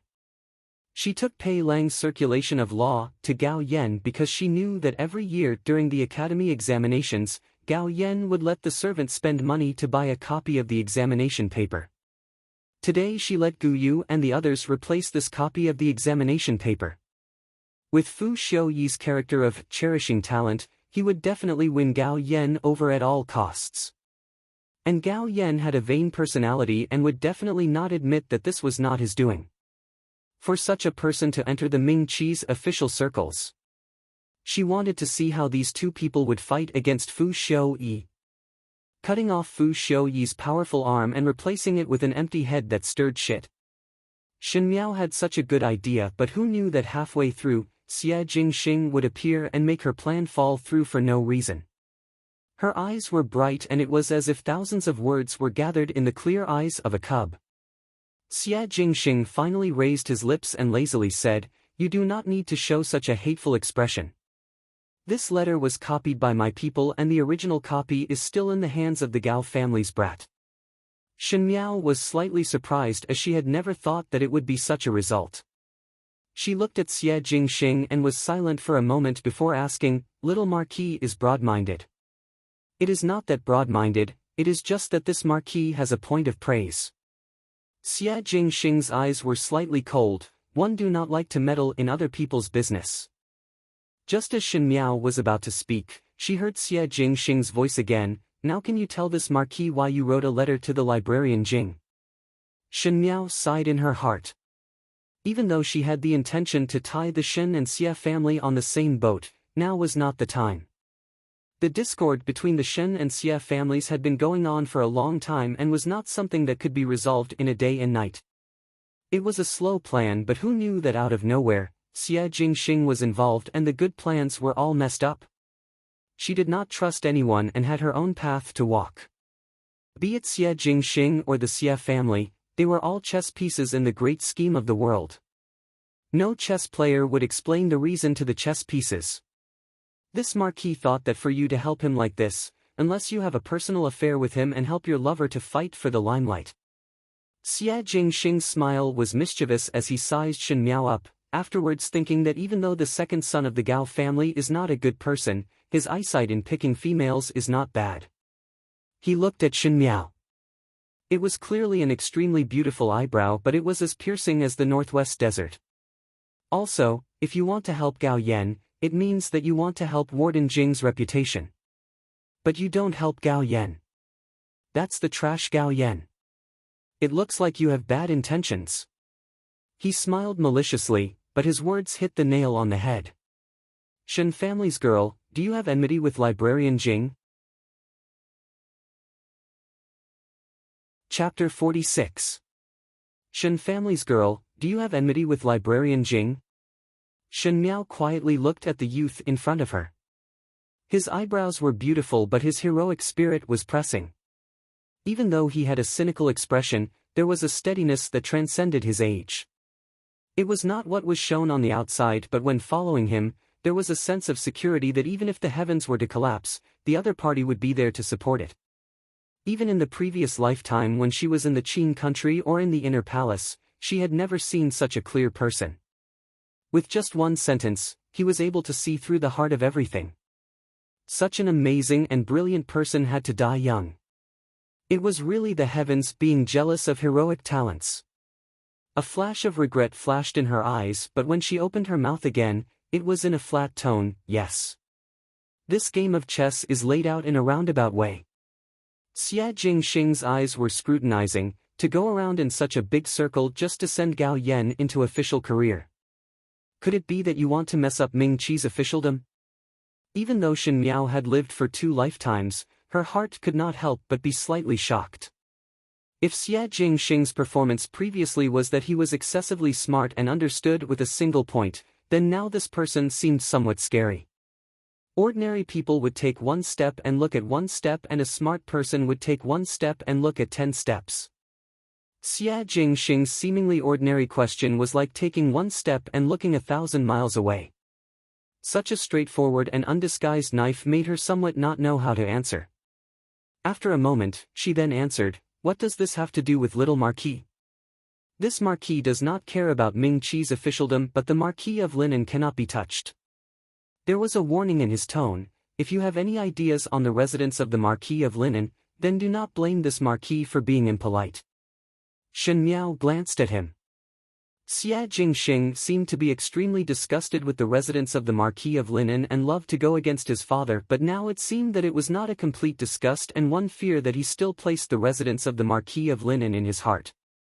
Otherwise, in the last lifetime, he would not have ended up with thousands of arrows piercing his heart to protect the reputation of the residence of the Marquis of Lineage. And it was understandable for Xie Jingxing to suspect that she would take action on the Xie family. The Shen family and the Xie family had always been at loggerheads with one another. Moreover, the things that she was doing now were incomprehensible to others. In the eyes of others, it was indeed possible that the Shen family was setting a trap for the Xie family. "Marquis Xie, rest assured." She spoke faintly, her tone was as if she was talking about how normal the weather was today. The Shen and Xie families mind their own business. Naturally, there will not be any incidents. What Marquis Xie was worried about would not happen. A person's life is only for a few decades and the wheel of fortune changes. Now the Xie family sees the Shen family as their enemy, but they do not know that there will be a day in the future when we will be in the same boat through thick and thin, sharing a common enemy. Are you expressing goodwill to me? Xie Jingxing raised his eyebrows. Yes. Shen Miao said calmly. Xie Jingxing sized up the girl in front of him. He had seen countless women since he was born. When he was young, those women wanted to get close to his father. Later on, those women started to get close to him. Among these women, there were those who were as beautiful as flowers, those who were devastatingly beautiful, those who were good at wielding swords and sabers, and those who were good at strategizing. Xie Jingxing had seen tens of thousands of intelligent people, but there was no one that surprised him like the person in front of him. Perhaps it was the intuition of someone who had experienced the battlefield, but Xie Jingxing could smell the scent of blood from this young girl. It was like a pool of stagnant water, but there was a huge ferocious beast lurking at the bottom. Now on the surface it was calm, but it was just waiting for an opportunity to move. When the day comes that it would break through, it would be a reign of terror. Even though this looked somewhat ridiculous, an unmarried female, how big of a storm could she stir up? But Xie Jingxing would never underestimate his intuition. The young female was covered in a lotus-green silk cloak and her pretty face was covered in frost. In this lush and verdant plum forest, there was a feeling of a 9-foot palace when she stood there. Noble, lonely, decisive, and bottomless abyss. Chapter 47. There is actually an intelligent person in the Shen family. His words were rather sarcastic, but he still said seriously, since that is the case, then go ahead and do it. Take it as watching a good show today. Do not disappoint this Marquis. He stood up and was about to turn and leave. Marquis Xia. Shen Miao called out to him. What else is there? He stood still and asked without turning his head back. The 2 Shu younger brothers of the Xia family will also go up to the academy examinations today. Shen Miao said lightly, Marquis Xia, just let it go like this. The 2 Shu sons of the Xia family, Xia Chongwu and Xia Chongchao from Yinyang, Madame Fong, were currently in 2nd grade. In fact, Xie Jingxing was also a 3rd grade student in Guangwen Tang, but he naturally did things freely and Guangwen Tang could not restrain him, so he was left to his own devices. Otherwise, Xie Jingxing would be taking the academy examinations with his 2 Shu younger brothers. In the past lifetime, Xie Jingxing did not participate in the academy examinations, but his 2 Shu younger brothers snatched the limelight. In all fairness, Xia Chongwu and Xia Chongchao were considered to be very capable and were among the best in the martial arts category. Because of this, they gained the emperor's eyes and were later promoted by Fu Shouyi to work beside Fu Shouyi. Shen Miao had always felt that the Marquis of Lin and father and son were intelligent people, so how would they end up in that kind of ending in the past lifetime? Even though the imperial family gave a pension at the end, the ones who were sheltered were Madame Fong and her 3 sons. In fact, there was no lack of doubts when one thought about it carefully. For example, the toppling of the Shen family in the past lifetime, the 2nd and 3rd household played a part in it. Looking at it this way, could there be an internal problem in the Xia family? You do not wish for this Marquis to go up and compete with them? Xie Jingxing turned his head back and said with some surprise, just like how you compete with your older sister. Is Marquis Xia's situation not the same as mine? Shen Miao did not care about the ridicule in his words and said, the ones who stab the deepest are the people closest to them. I naturally understand that a noble person like Marquis Xia would disdain to be calculative with a Shu son. But the collapse of a 1,000-li embankment would be caused by an ant's hole. This seemingly unremarkable thing is like a venomous snake lurking in the dark. Her tone was very clear and it was obviously a warning tone, but her eyes were as clear as a child. Cut them in the bud. I want them to never sprout. Compared to letting them enjoy the limitless glory and receive the support of nobles, pretending to be brothers and sisters forever, isn't it better to challenge them one by one and make a fool of themselves in front of others, so that they don't have to pretend in the mansion? Xie Jingxing's heart moved. His mother was the Golden Branch Jade Leaves Princess Yuqing, so he did not want to be calculative with the son of a concubine. If he did that, not only would people say that he was not magnanimous enough, they would also mention that his birth mother had been angered to death by jealousy. He could ignore his own reputation, but he would always care about Princess Yuqing's reputation. In the residence of the Marquis of Linen, even though the Marquis of Linen was biased towards him, it was inevitable that outsiders would gossip. Yet, the 3 of them still had to pretend to be obedient and loving, which made him feel nauseous. He only wanted to be an outsider and watch these 3 people put on a show, but now Shen Miao's words made his heart moved. Wouldn't it be better to extinguish their hopes? Shedding all pretense of cordiality in front of them, so that they would no longer have the face to respect each other and annoy each other? Shen Miao's voice seemed to be bewitching as she said, "It has been too long. Do not endure it. Do not endure it." He lowered his head and looked at the person who was close at hand. There was a faint fragrance coming from the young female's body. Like her, she looked pure but was actually cold and heartless. He clearly knew that she had a purpose in her suggestion, but it was impossible to refuse. His lips hooked up into a smile, and with a sweep of his sleeves, the begonia flower on his black hair fell into his palm. In the next second, the place where the begonia flower was at had turned into a small jade begonia.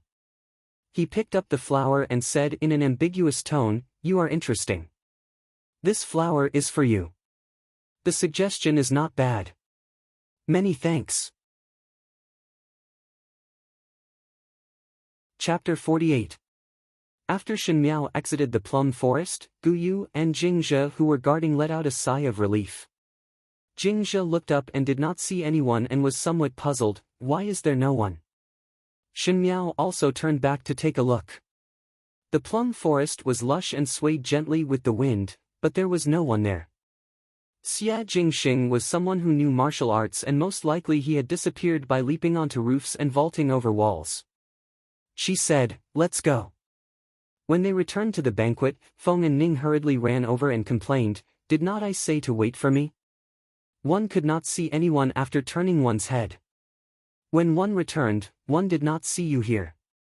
Where did you go?" Looking at the chrysanthemum blooming well and casually walking around. Shen Miao looked up at the stage. "Has it already started? You have been gone for a long time and the male group had already drawn lots." Feng and Ning curled her lips. Now it is the male group's selection. The youths on the stage were competing and the first round of drawing lots had already passed, so Shen Miao did not care about the results of the competition. The second round was selection, where one had to choose the subject that one was good at. Shen Miao's gaze landed on the leftmost side of the opposite banquet, on the youth wearing lake green clothes.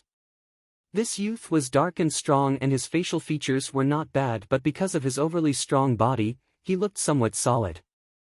Moreover, he still had to wear green clothes, which made his skin look even darker than before. Not only that, his hair was combed into a high bun with a bamboo hairpin inlaid with jade. Most likely he wanted to imitate the style of an ancient gentleman, but because he could not bear to dress up in a rich and noble manner, it looked somewhat nondescript. In a word, even though he wanted to be aloof and free from the mundane world, he was unable to hide the vulgarity of his entire body. This was Gao Yan of the historian of the capital. Gao Yan was still young as he was only 16 and his wings had yet to fully develop. It was until after Fu Xiuyi ascended the throne that Gao Yan rode on Gao Jin's wind to rise in status and bullied men and women in the Ding capital. He even dared to covet Wan Yu, which was extremely daring. Once she thought that Wan Yu was once teased by Gao Yan's words in the palace, Shen Miao was unable to restrain her anger. She stared at Gao Yan from afar, as if she was looking at her prey jumping into a trap. Gao Yan seemed to be thinking of something. His face was full of joy as he said something to Gao Jin. Of course, he was happy to receive such a unique essay. He had just drawn Jingyi in the lottery, and his performance was mediocre. As long as he brought out this policy paper for the selection, he would be able to shock everyone. Shen Miao laughed coldly in her heart. "Go, take this policy paper and go to Fu Xiuyi's side." If he entered the official career before Gao Jin was promoted, he believed that with Gao Yan's methods, he would definitely be able to personally destroy the entire capital's warden. This was her gift to Warden Jing. As for Pei Lang, she turned to look at the green-robed man sitting not far from Fu Xiuyi. "From now on in this life, you will slowly repay the debt you owe in the past." Shen Miao, after the men's group, it's the women's group's turn to choose. "Will you choose?" "Will not." Shen Miao answered. During the academy examination, every student had to draw. Choose was based on one's own will. If one didn't want to choose, one could choose not to. So rather than saying that choose was a part of the academy examinations, it was better to say that it was a part where one's strong points could be displayed. If there was something that one was good at, naturally it could be displayed in the choose segment. So compared to draw, everyone was more enthusiastic about the choose segment. This was because the choose segment would display something that one was extremely confident in. But if one was like Shen Miao who did not have any strong points, then one might as well not participate in the choose segment as one would only make a fool out of oneself. Why? Feng and Ning was somewhat disappointed as she said, "Aren't you good at drawing now? There should be some strong points in the other categories. Why not simply display it? There is no need." Shen Miao started to fiddle with the chess game on the table and replied to Feng and Ning without even lifting her head, "So what if I am in the limelight or not? There is no difference between the two. Moreover, I am not proficient in the 4 arts and it was just luck just now." "You?" Feng and Ning was flustered. Who would say that about themselves? Fifth younger sister. A voice interrupted their conversation and one did not know when Xin Yu stood in front of them. She said with a worried face, "Fifth younger sister, are you really not going to participate in the next choose segment? Could it be that second older sister wishes for me to participate?" Shen Miao retorted with a question. Xin Yu was choked by her words. She did not know why, but Shen Miao seemed to have steeled her heart to shed all pretense of cordiality with her. Shen Yu was also puzzled after much thought. Could it be that the matter of falling into the water was directed at the second and third household? Even though she was puzzled, she had accumulated anger in her heart towards Shen Miao who did not know what was good for her. Shen Yu bit her lips and seemed to be a little wronged as she softly said, "Naturally I hope that fifth younger sister will participate. Just now the drawing was extremely good and since fifth younger sister has such talent, why not continue to choose the drawing category, so that everyone would not talk behind your back? If the drawing is done well again, then the rumors would be destroyed." Shen Yu's voice was not low and the surrounding were all young ladies and Furins so naturally they could hear every word clearly. These words did not seem to be anything but it spoke out the suspicions in everyone's heart. Even though Shen Miao's white chrysanthemum painting was ranked first, but she had been an idiot for so many years and the impression in people's hearts would not change so easily. Of course they would not believe that this painting was drawn by her. Thinking that perhaps there was someone guiding her from the side. Shen Yu also thought so in her heart, so she thought that as long as Shen Miao drew another painting in the second round, without the guidance of others, how would she be able to draw anything good and would definitely make a fool of herself. Feng and Ning heard the meaning behind it and immediately sneered back. Second Shen young lady said it so easily. One must also pay attention to the composition of a painting. Even if second young lady were to draw by herself, it would not be possible to consecutively draw 2 paintings. Shen Miao was only a student and not a master of calligraphy and painting. Did I not see that fifth younger sister has made great progress? That's why I asked. Shen Yu smiled gently. Just now such a good painting could be drawn out, so what is not possible to draw another one? Shen Miao did not raise her head from the beginning to the end and only placed a chess piece on the chessboard loyally, not interested. Thank you for the trouble. Shen Yu did not expect that in front of so many people, Shen Miao would dare to answer in such a lukewarm manner and for a moment her face was somewhat embarrassed. The most infuriating thing in this world was to lay a trap but the other party refused to take the move. Even when Shen Miao was facing everyone's suspicions, she still refused to accept her provocation. This made Shen Yu even more certain that the meaning of the painting was not what Shen Miao thought. The thought of making Shen Miao make a fool of herself was even more deeply rooted in her heart. She paused and suddenly continued to smile. Since fifth younger sister insists, then I will not say anything more. She turned around and returned to her seat.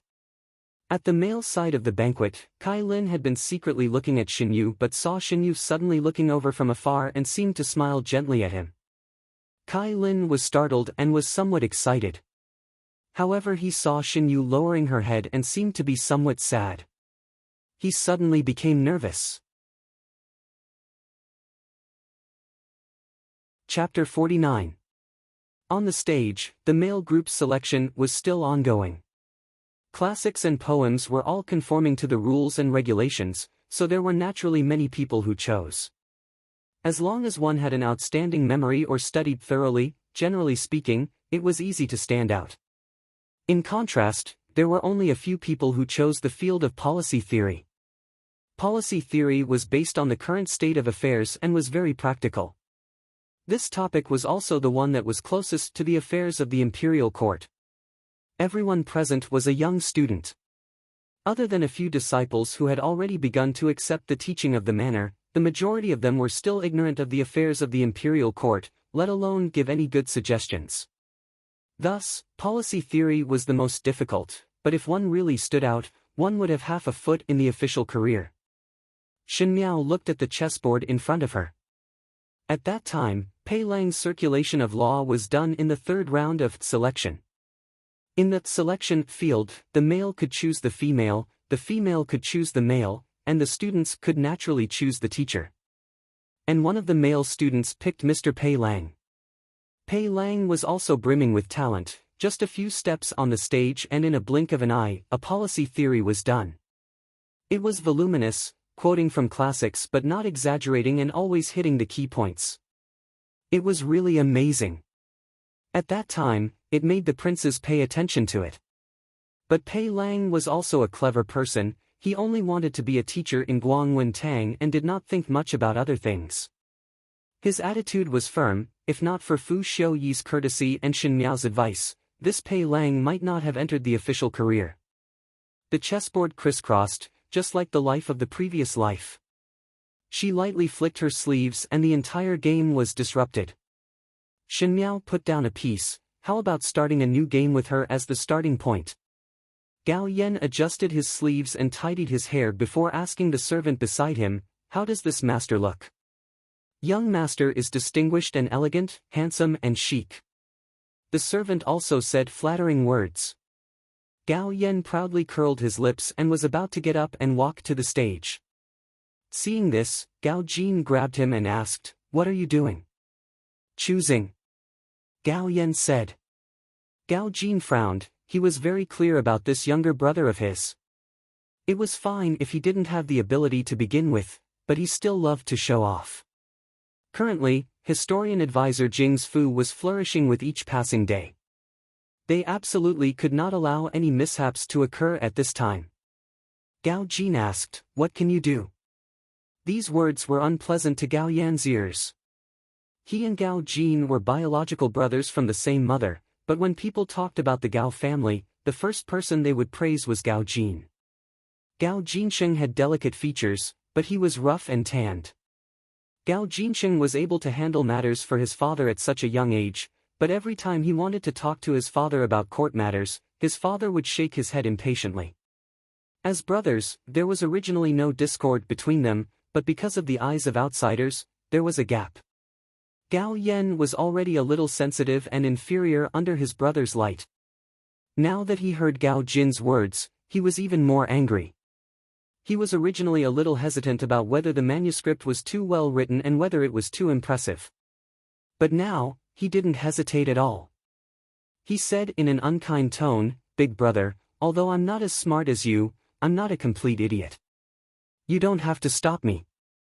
After all, I can't steal your limelight." Gao Jin heard the hidden meaning in Gao Yan's words and paused for a moment. Before he could speak, he saw Gao Yan push him away and walked up the stage. From afar, he shouted, "I choose policy theory." Policy theory? It wasn't that no one in Guangwen Tang recognized Gao Yan and naturally looked over. Speaking of which, it was strange. Gao Yan himself didn't have much ability, but in Guangwen Tang, he was quite good. Because every time his homework and manuscripts were written by others, although he couldn't be considered a great talent, he was still considered outstanding. Chapter 50. Thus when he went up the stage like that, no one was surprised. This was because in the choose line, what was shown were the best things that one had prepared. But policy theory was difficult, thus the originally noisy crowd quietened down in an instant as everyone looked at the green-clad youth on the stage. The first few students who chose policy theory had already read out their own policies. However, it was not considered good. When Gao Yan went up, Gao Jing frowned. One did not expect that Gao Yan would dare to pick policy.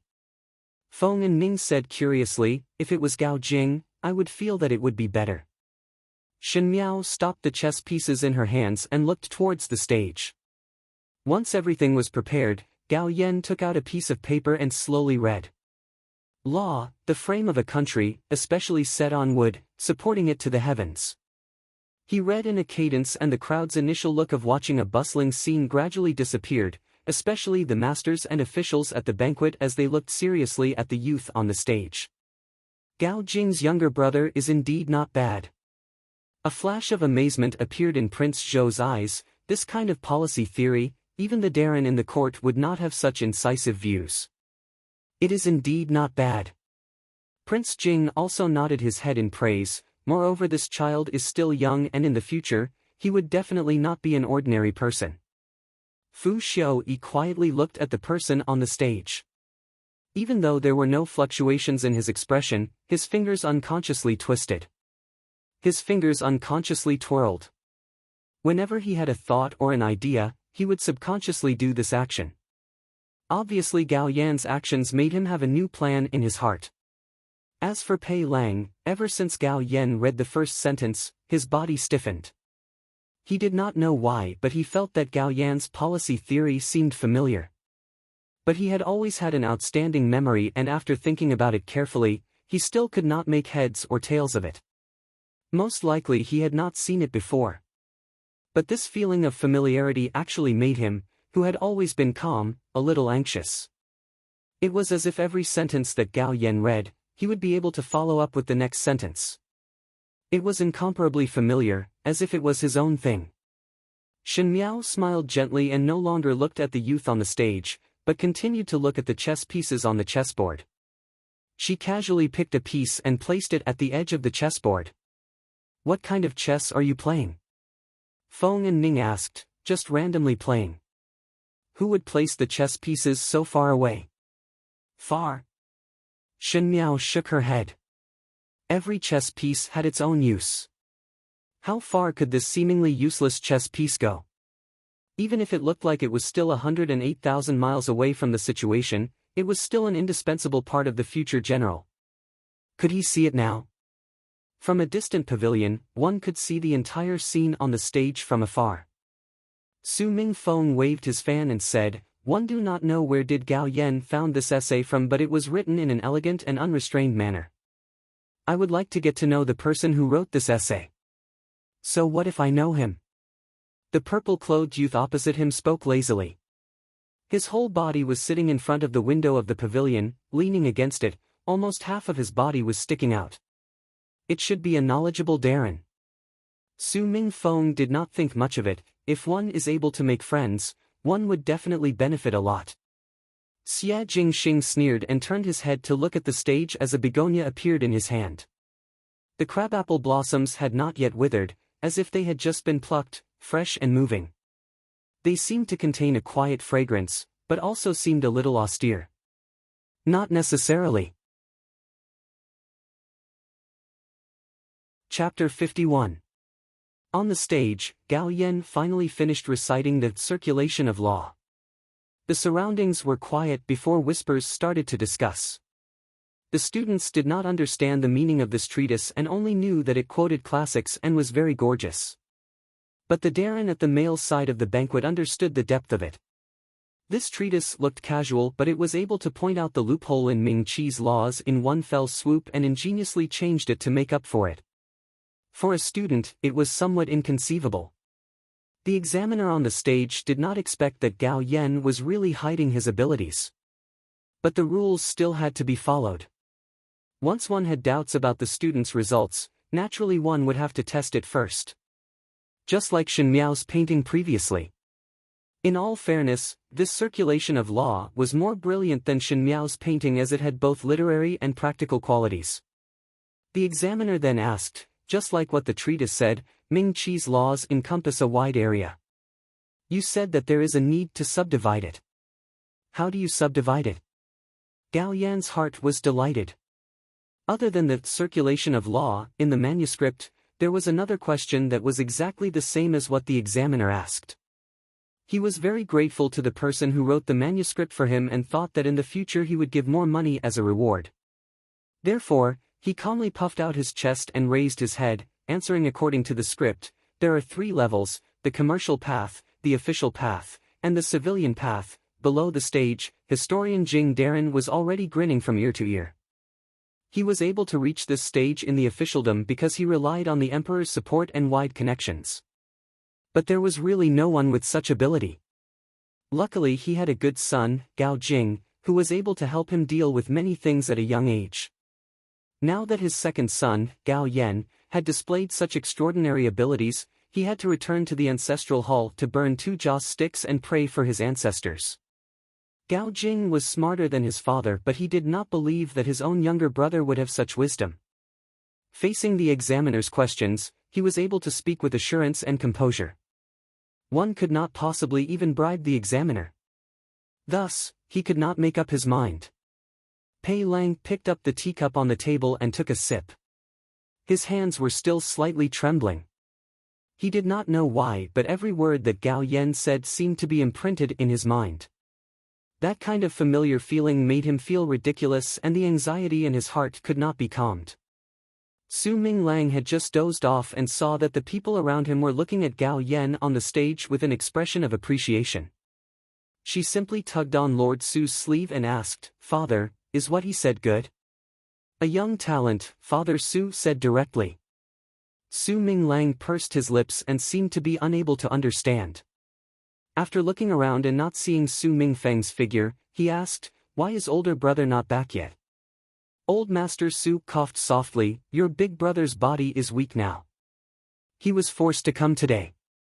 Let him rest a little longer." Fu Xiaoyi heard the movements over here and glanced at Master Su. Seeing that Master Su's expression did not change when he mentioned Su Mingfeng, he then withdrew his gaze thoughtfully. No matter what, Gao Yan's battle today was extremely beautiful. He was able to deal with the examiner's questions with ease, dispelling the doubts in everyone's hearts. Without any explanation, he naturally obtained the first rank. The ranking was secondary. In the future, when Warden Jing was mentioned, apart from Gao Jin, everyone would also know that he had a young and talented second son. Gao Yan got off the stage proudly. This round of selection ended and the female group's selection also began. Feng and Ning did not go up the stage. She was already outstanding in the Qin category, and just now she had already drawn the Qin category. Since the other items were not outstanding, there was no need for her to go up the stage. Shen Qing chose chess. She was good at chess, and chess also needed to be calculated, so she was considered to have some expertise. As expected, Shen Yu chose Qin. Chapter 52. Shen Yu had always loved these things that could make her seem out of this world. Because Chen Roqiu was originally good at playing the zither, not only did she know how to play it, she also knew how to compose some songs and write some lyrics. Shen Yu had learned this skill very well. Every year she would be able to get first rank, thus every year here, it was the time for everyone to appreciate her zither skills. In the female group, once Shen Yu was there, the others would not choose the zither category to seek their own humiliation. Shen Qing naturally put in effort, and in the chess category, she got first rank. After going around and around to the zither category, the audience started to discuss again. Shen Yu walked up the stage and burned incense and bathed her hands. She was born with a delicate and graceful air, and her soft, pink robe was extremely moving. But with a shallow smile on her lips, she really had the appearance of a little fairy. She was playing Chant to the Moon.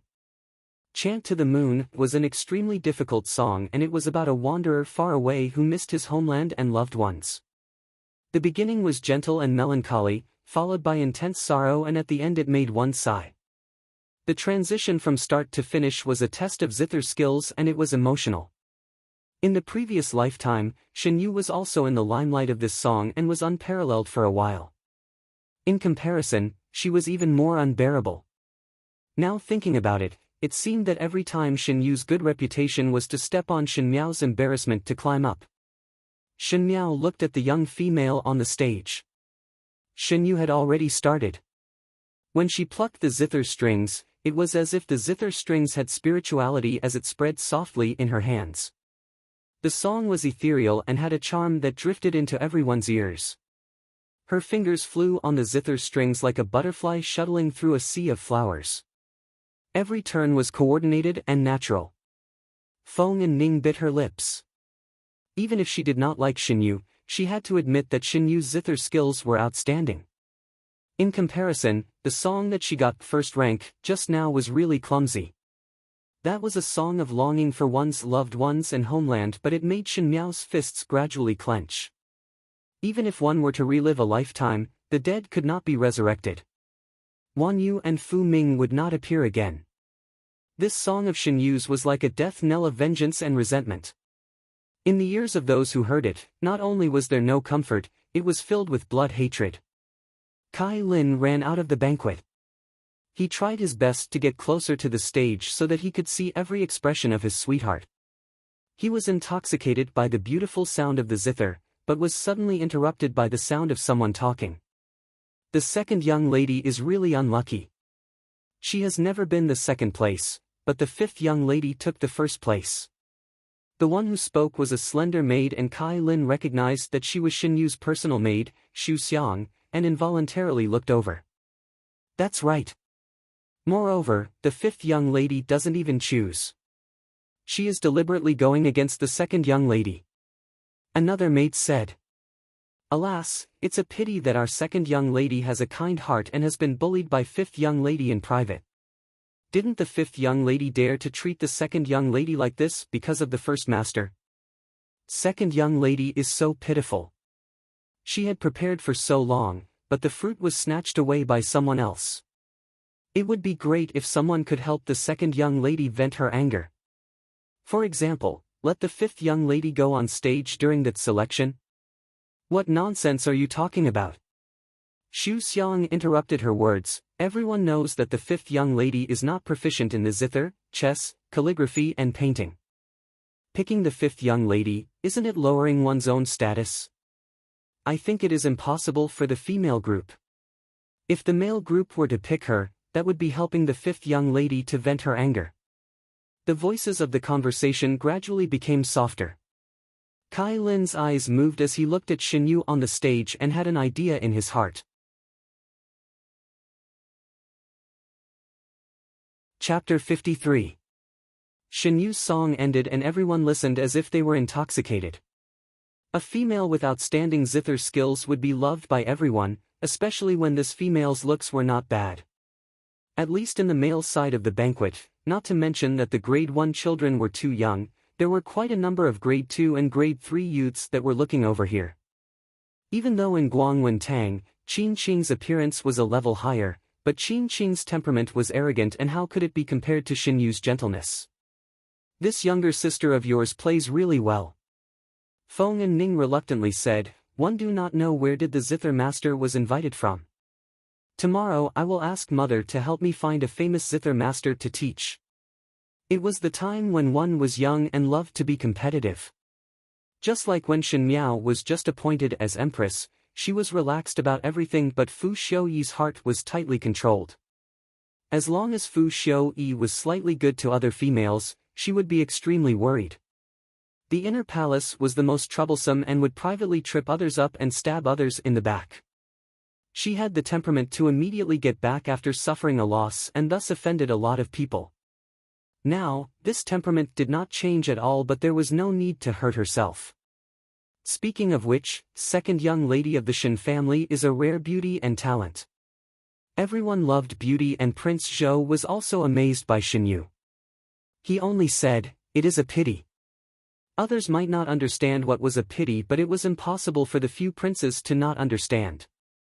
Xinyu was born with a delicate beauty and infinite talent.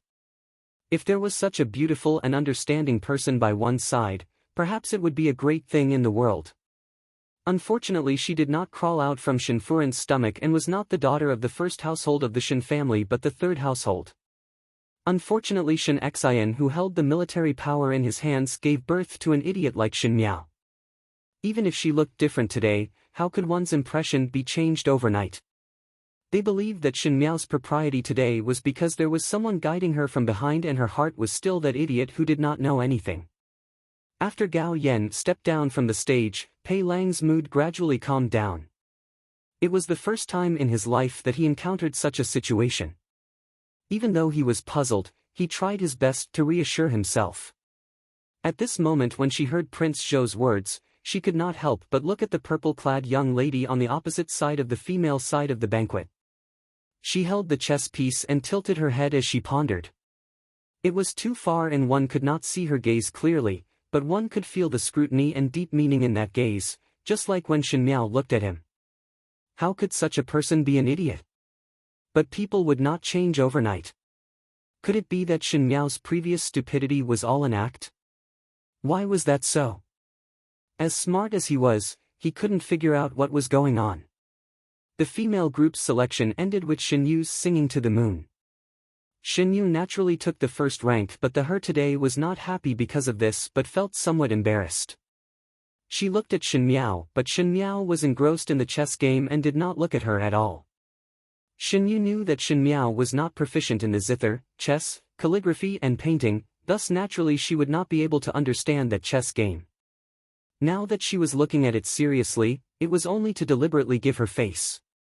Chen Roqiu noticed her expression and reminded her softly, "Yuanyang, you have forgotten yourself." Chen Roqiu requested her daughter to be calm and composed no matter what situation or what happened. No matter if one was really calm or pretending, one must let others see a calm side. Once a female was calm, their temperament would be superior and flustered would not be the bearing of an aristocratic family. In all fairness, Chen Roqiu's way of teaching her children was indeed not bad and she herself also did a good job. Unfortunately Shen Yu was after all young and had never experienced failure before, thus did not know how to endure. Hearing Chen Roqiu's reminder, Shen Yu slightly put away the anger on her face. The maid by her side, Xu Xiang, handed her tea. "Young lady should drink some tea to moisten your throat." Shen Yu took the tea and looked at Xu Xiang. Xu Xiang smiled at her and Shen Yu understood in her heart and the smile on her face became more real. She said, "It is somewhat hot. I am very interested in that selection later." Because Shen Qing had just obtained the first place in the chess competition, her mood became a bit better. She said with a smile, "This year, there will be no division between the male and female groups, nor will there be any division between the second and third countries. The competition will definitely be more intense." Originally, that selection was the one that people looked forward to the most out of the three.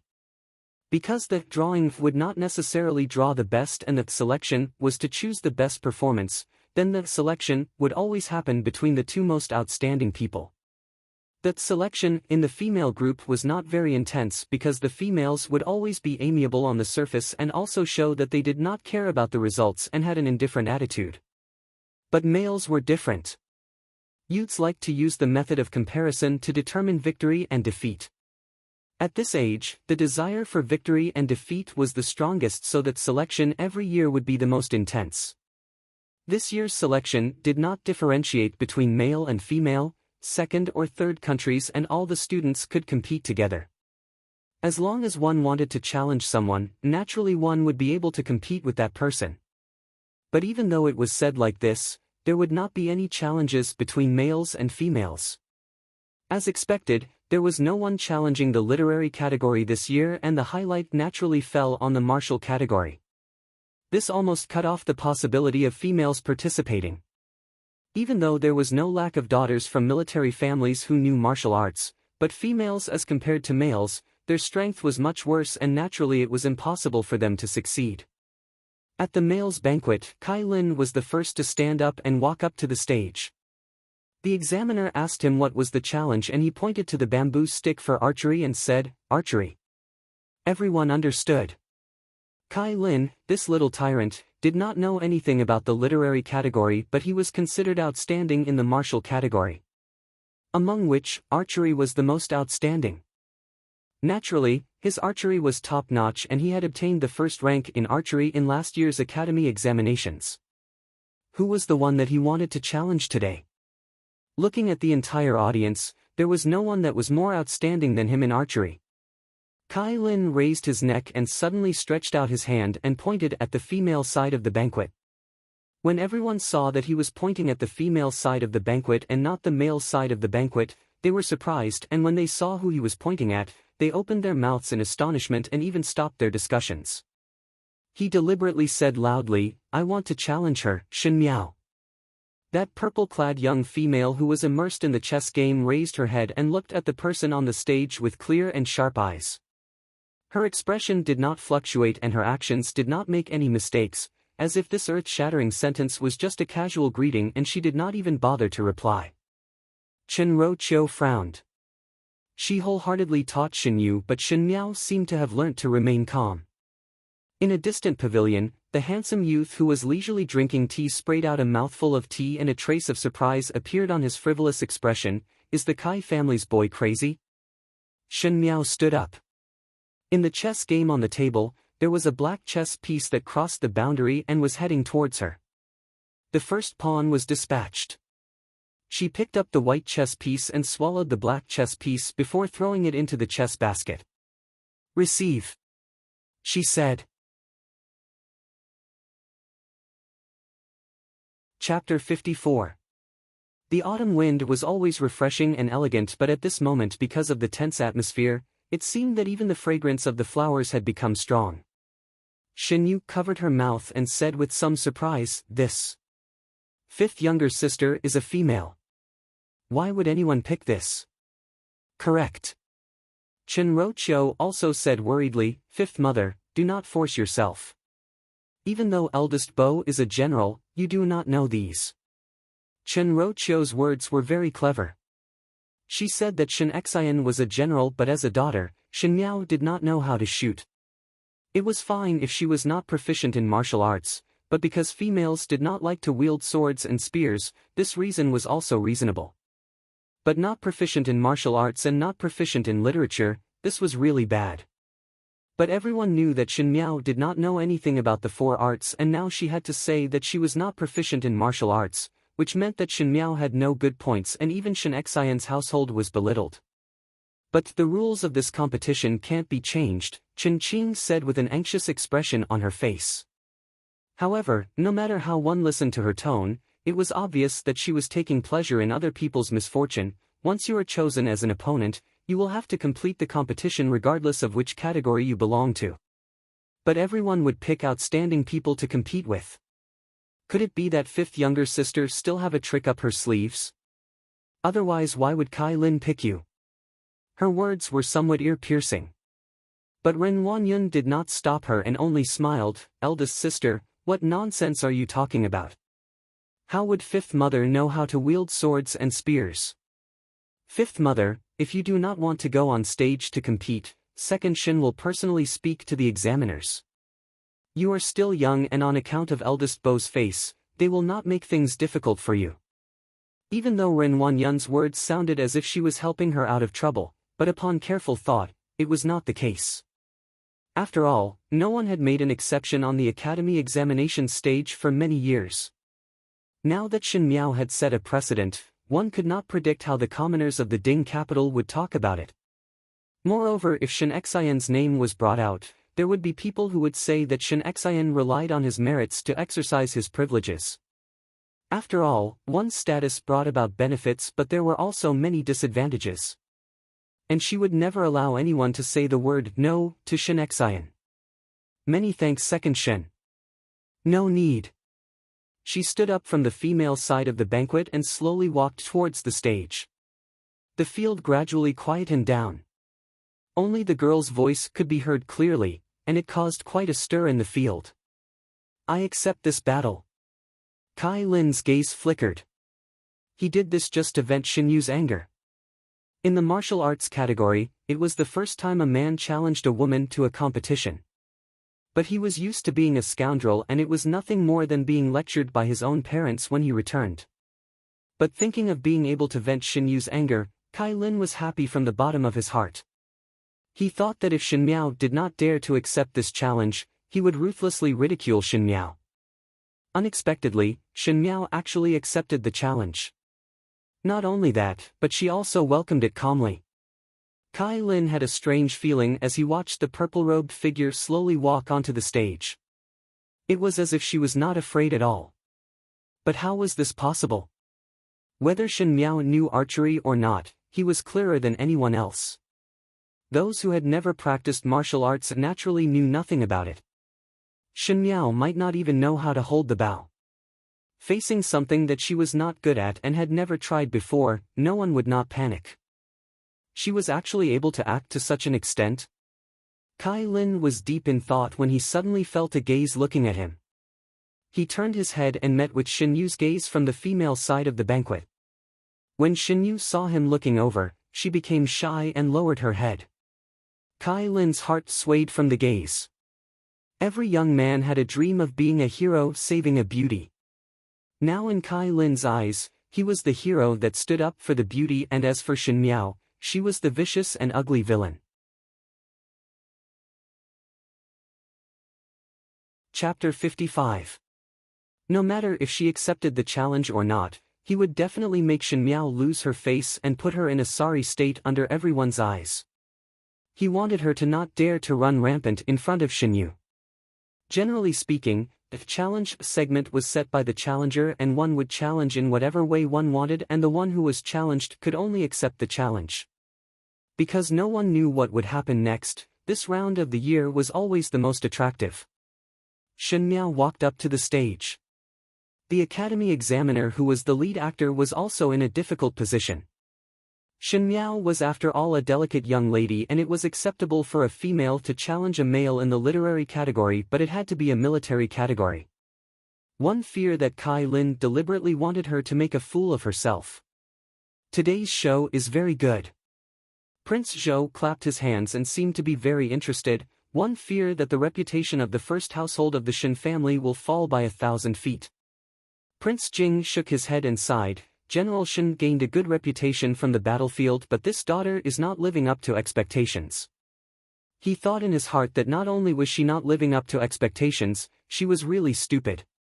Today it was clear that it was wrong for her to accept the challenge or not. Now with such an attitude, it would be even more laughable later on. Kai Lin proudly curled his lips. This year I thought of an interesting rule. It is too boring to honestly compete in archery every year. This year's archery challenge, I will shoot against you. You will place the fruit on your head and I will shoot you with an arrow. Afterwards I will place the fruit on your head and you will shoot me with an arrow. How about it? When those words were said, the entire audience was in an uproar. That academy examiner was also shocked. This was going to kill someone. Shen Miao was after all Shen Xian's daughter, and if something really happened to her, who would be able to bear the responsibility when Shen Xian came back at the end of the year? He quickly said, "Student Kai." Kai Lin waved his hand. "Teacher, Guangwen Tang did not specially set a precedent for a certain person. The previous rules were like this, and whatever the challenger said would be the rules." Why? A dignified great general's daughter is also such a cowardly person? Shen Yu lowered her head and covered her curled-up lips. Feng and Ning frowned but did not know what to do at the moment. Well said. The voice was somewhat hoarse, but it came from Prince Yu, who had his eyes closed. A strange smile appeared on his sinister face. Naturally, there is no such thing as changing the rules for a certain person. Could it be that on the battlefield, because the enemy was strong, General Shen temporarily escaped? Then it's understandable. After saying that, he seemed to find it funny and laughed out loud. Shen Miao's gaze suddenly sharpened. These people kept on mocking Shen Xian. Did they really think that she was the weakness of the first household of the Shen family? She looked at Kai Lin's gaze, which seemed to be enjoying a good show, and then glanced at the malicious mockery of the people at the banquet. The anger that had been accumulating for a long time finally burst out. Shen Miao, who had been reborn, could endure, but the head of the inner palace, Empress Shen, had a vengeful nature. She said coldly, "My father is fighting a bloody battle to protect the country. That's why we have today's splendid chrysanthemum banquet. That's why there are hundreds of flowers blooming in the academy examination." A trace of mockery flashed in her eyes. Winning today's competition doesn't mean anything. You can talk about lust after you've truly gone on the battlefield and killed people. As for the rules you set, why wouldn't I dare? Everyone was taken aback. Why wouldn't I? Your archery skills are exquisite, so naturally you would hit the fruit, but my archery skills are not good, and if I were to miss, the one who should be worried about my life is you. She smiled gently and her voice seemed to come from far away, but it was like a clap of thunder exploding in everyone's ears. In this case, sign the life and death agreement. If one is injured or dies, one will bear the consequences. Do you dare? Kai Lin.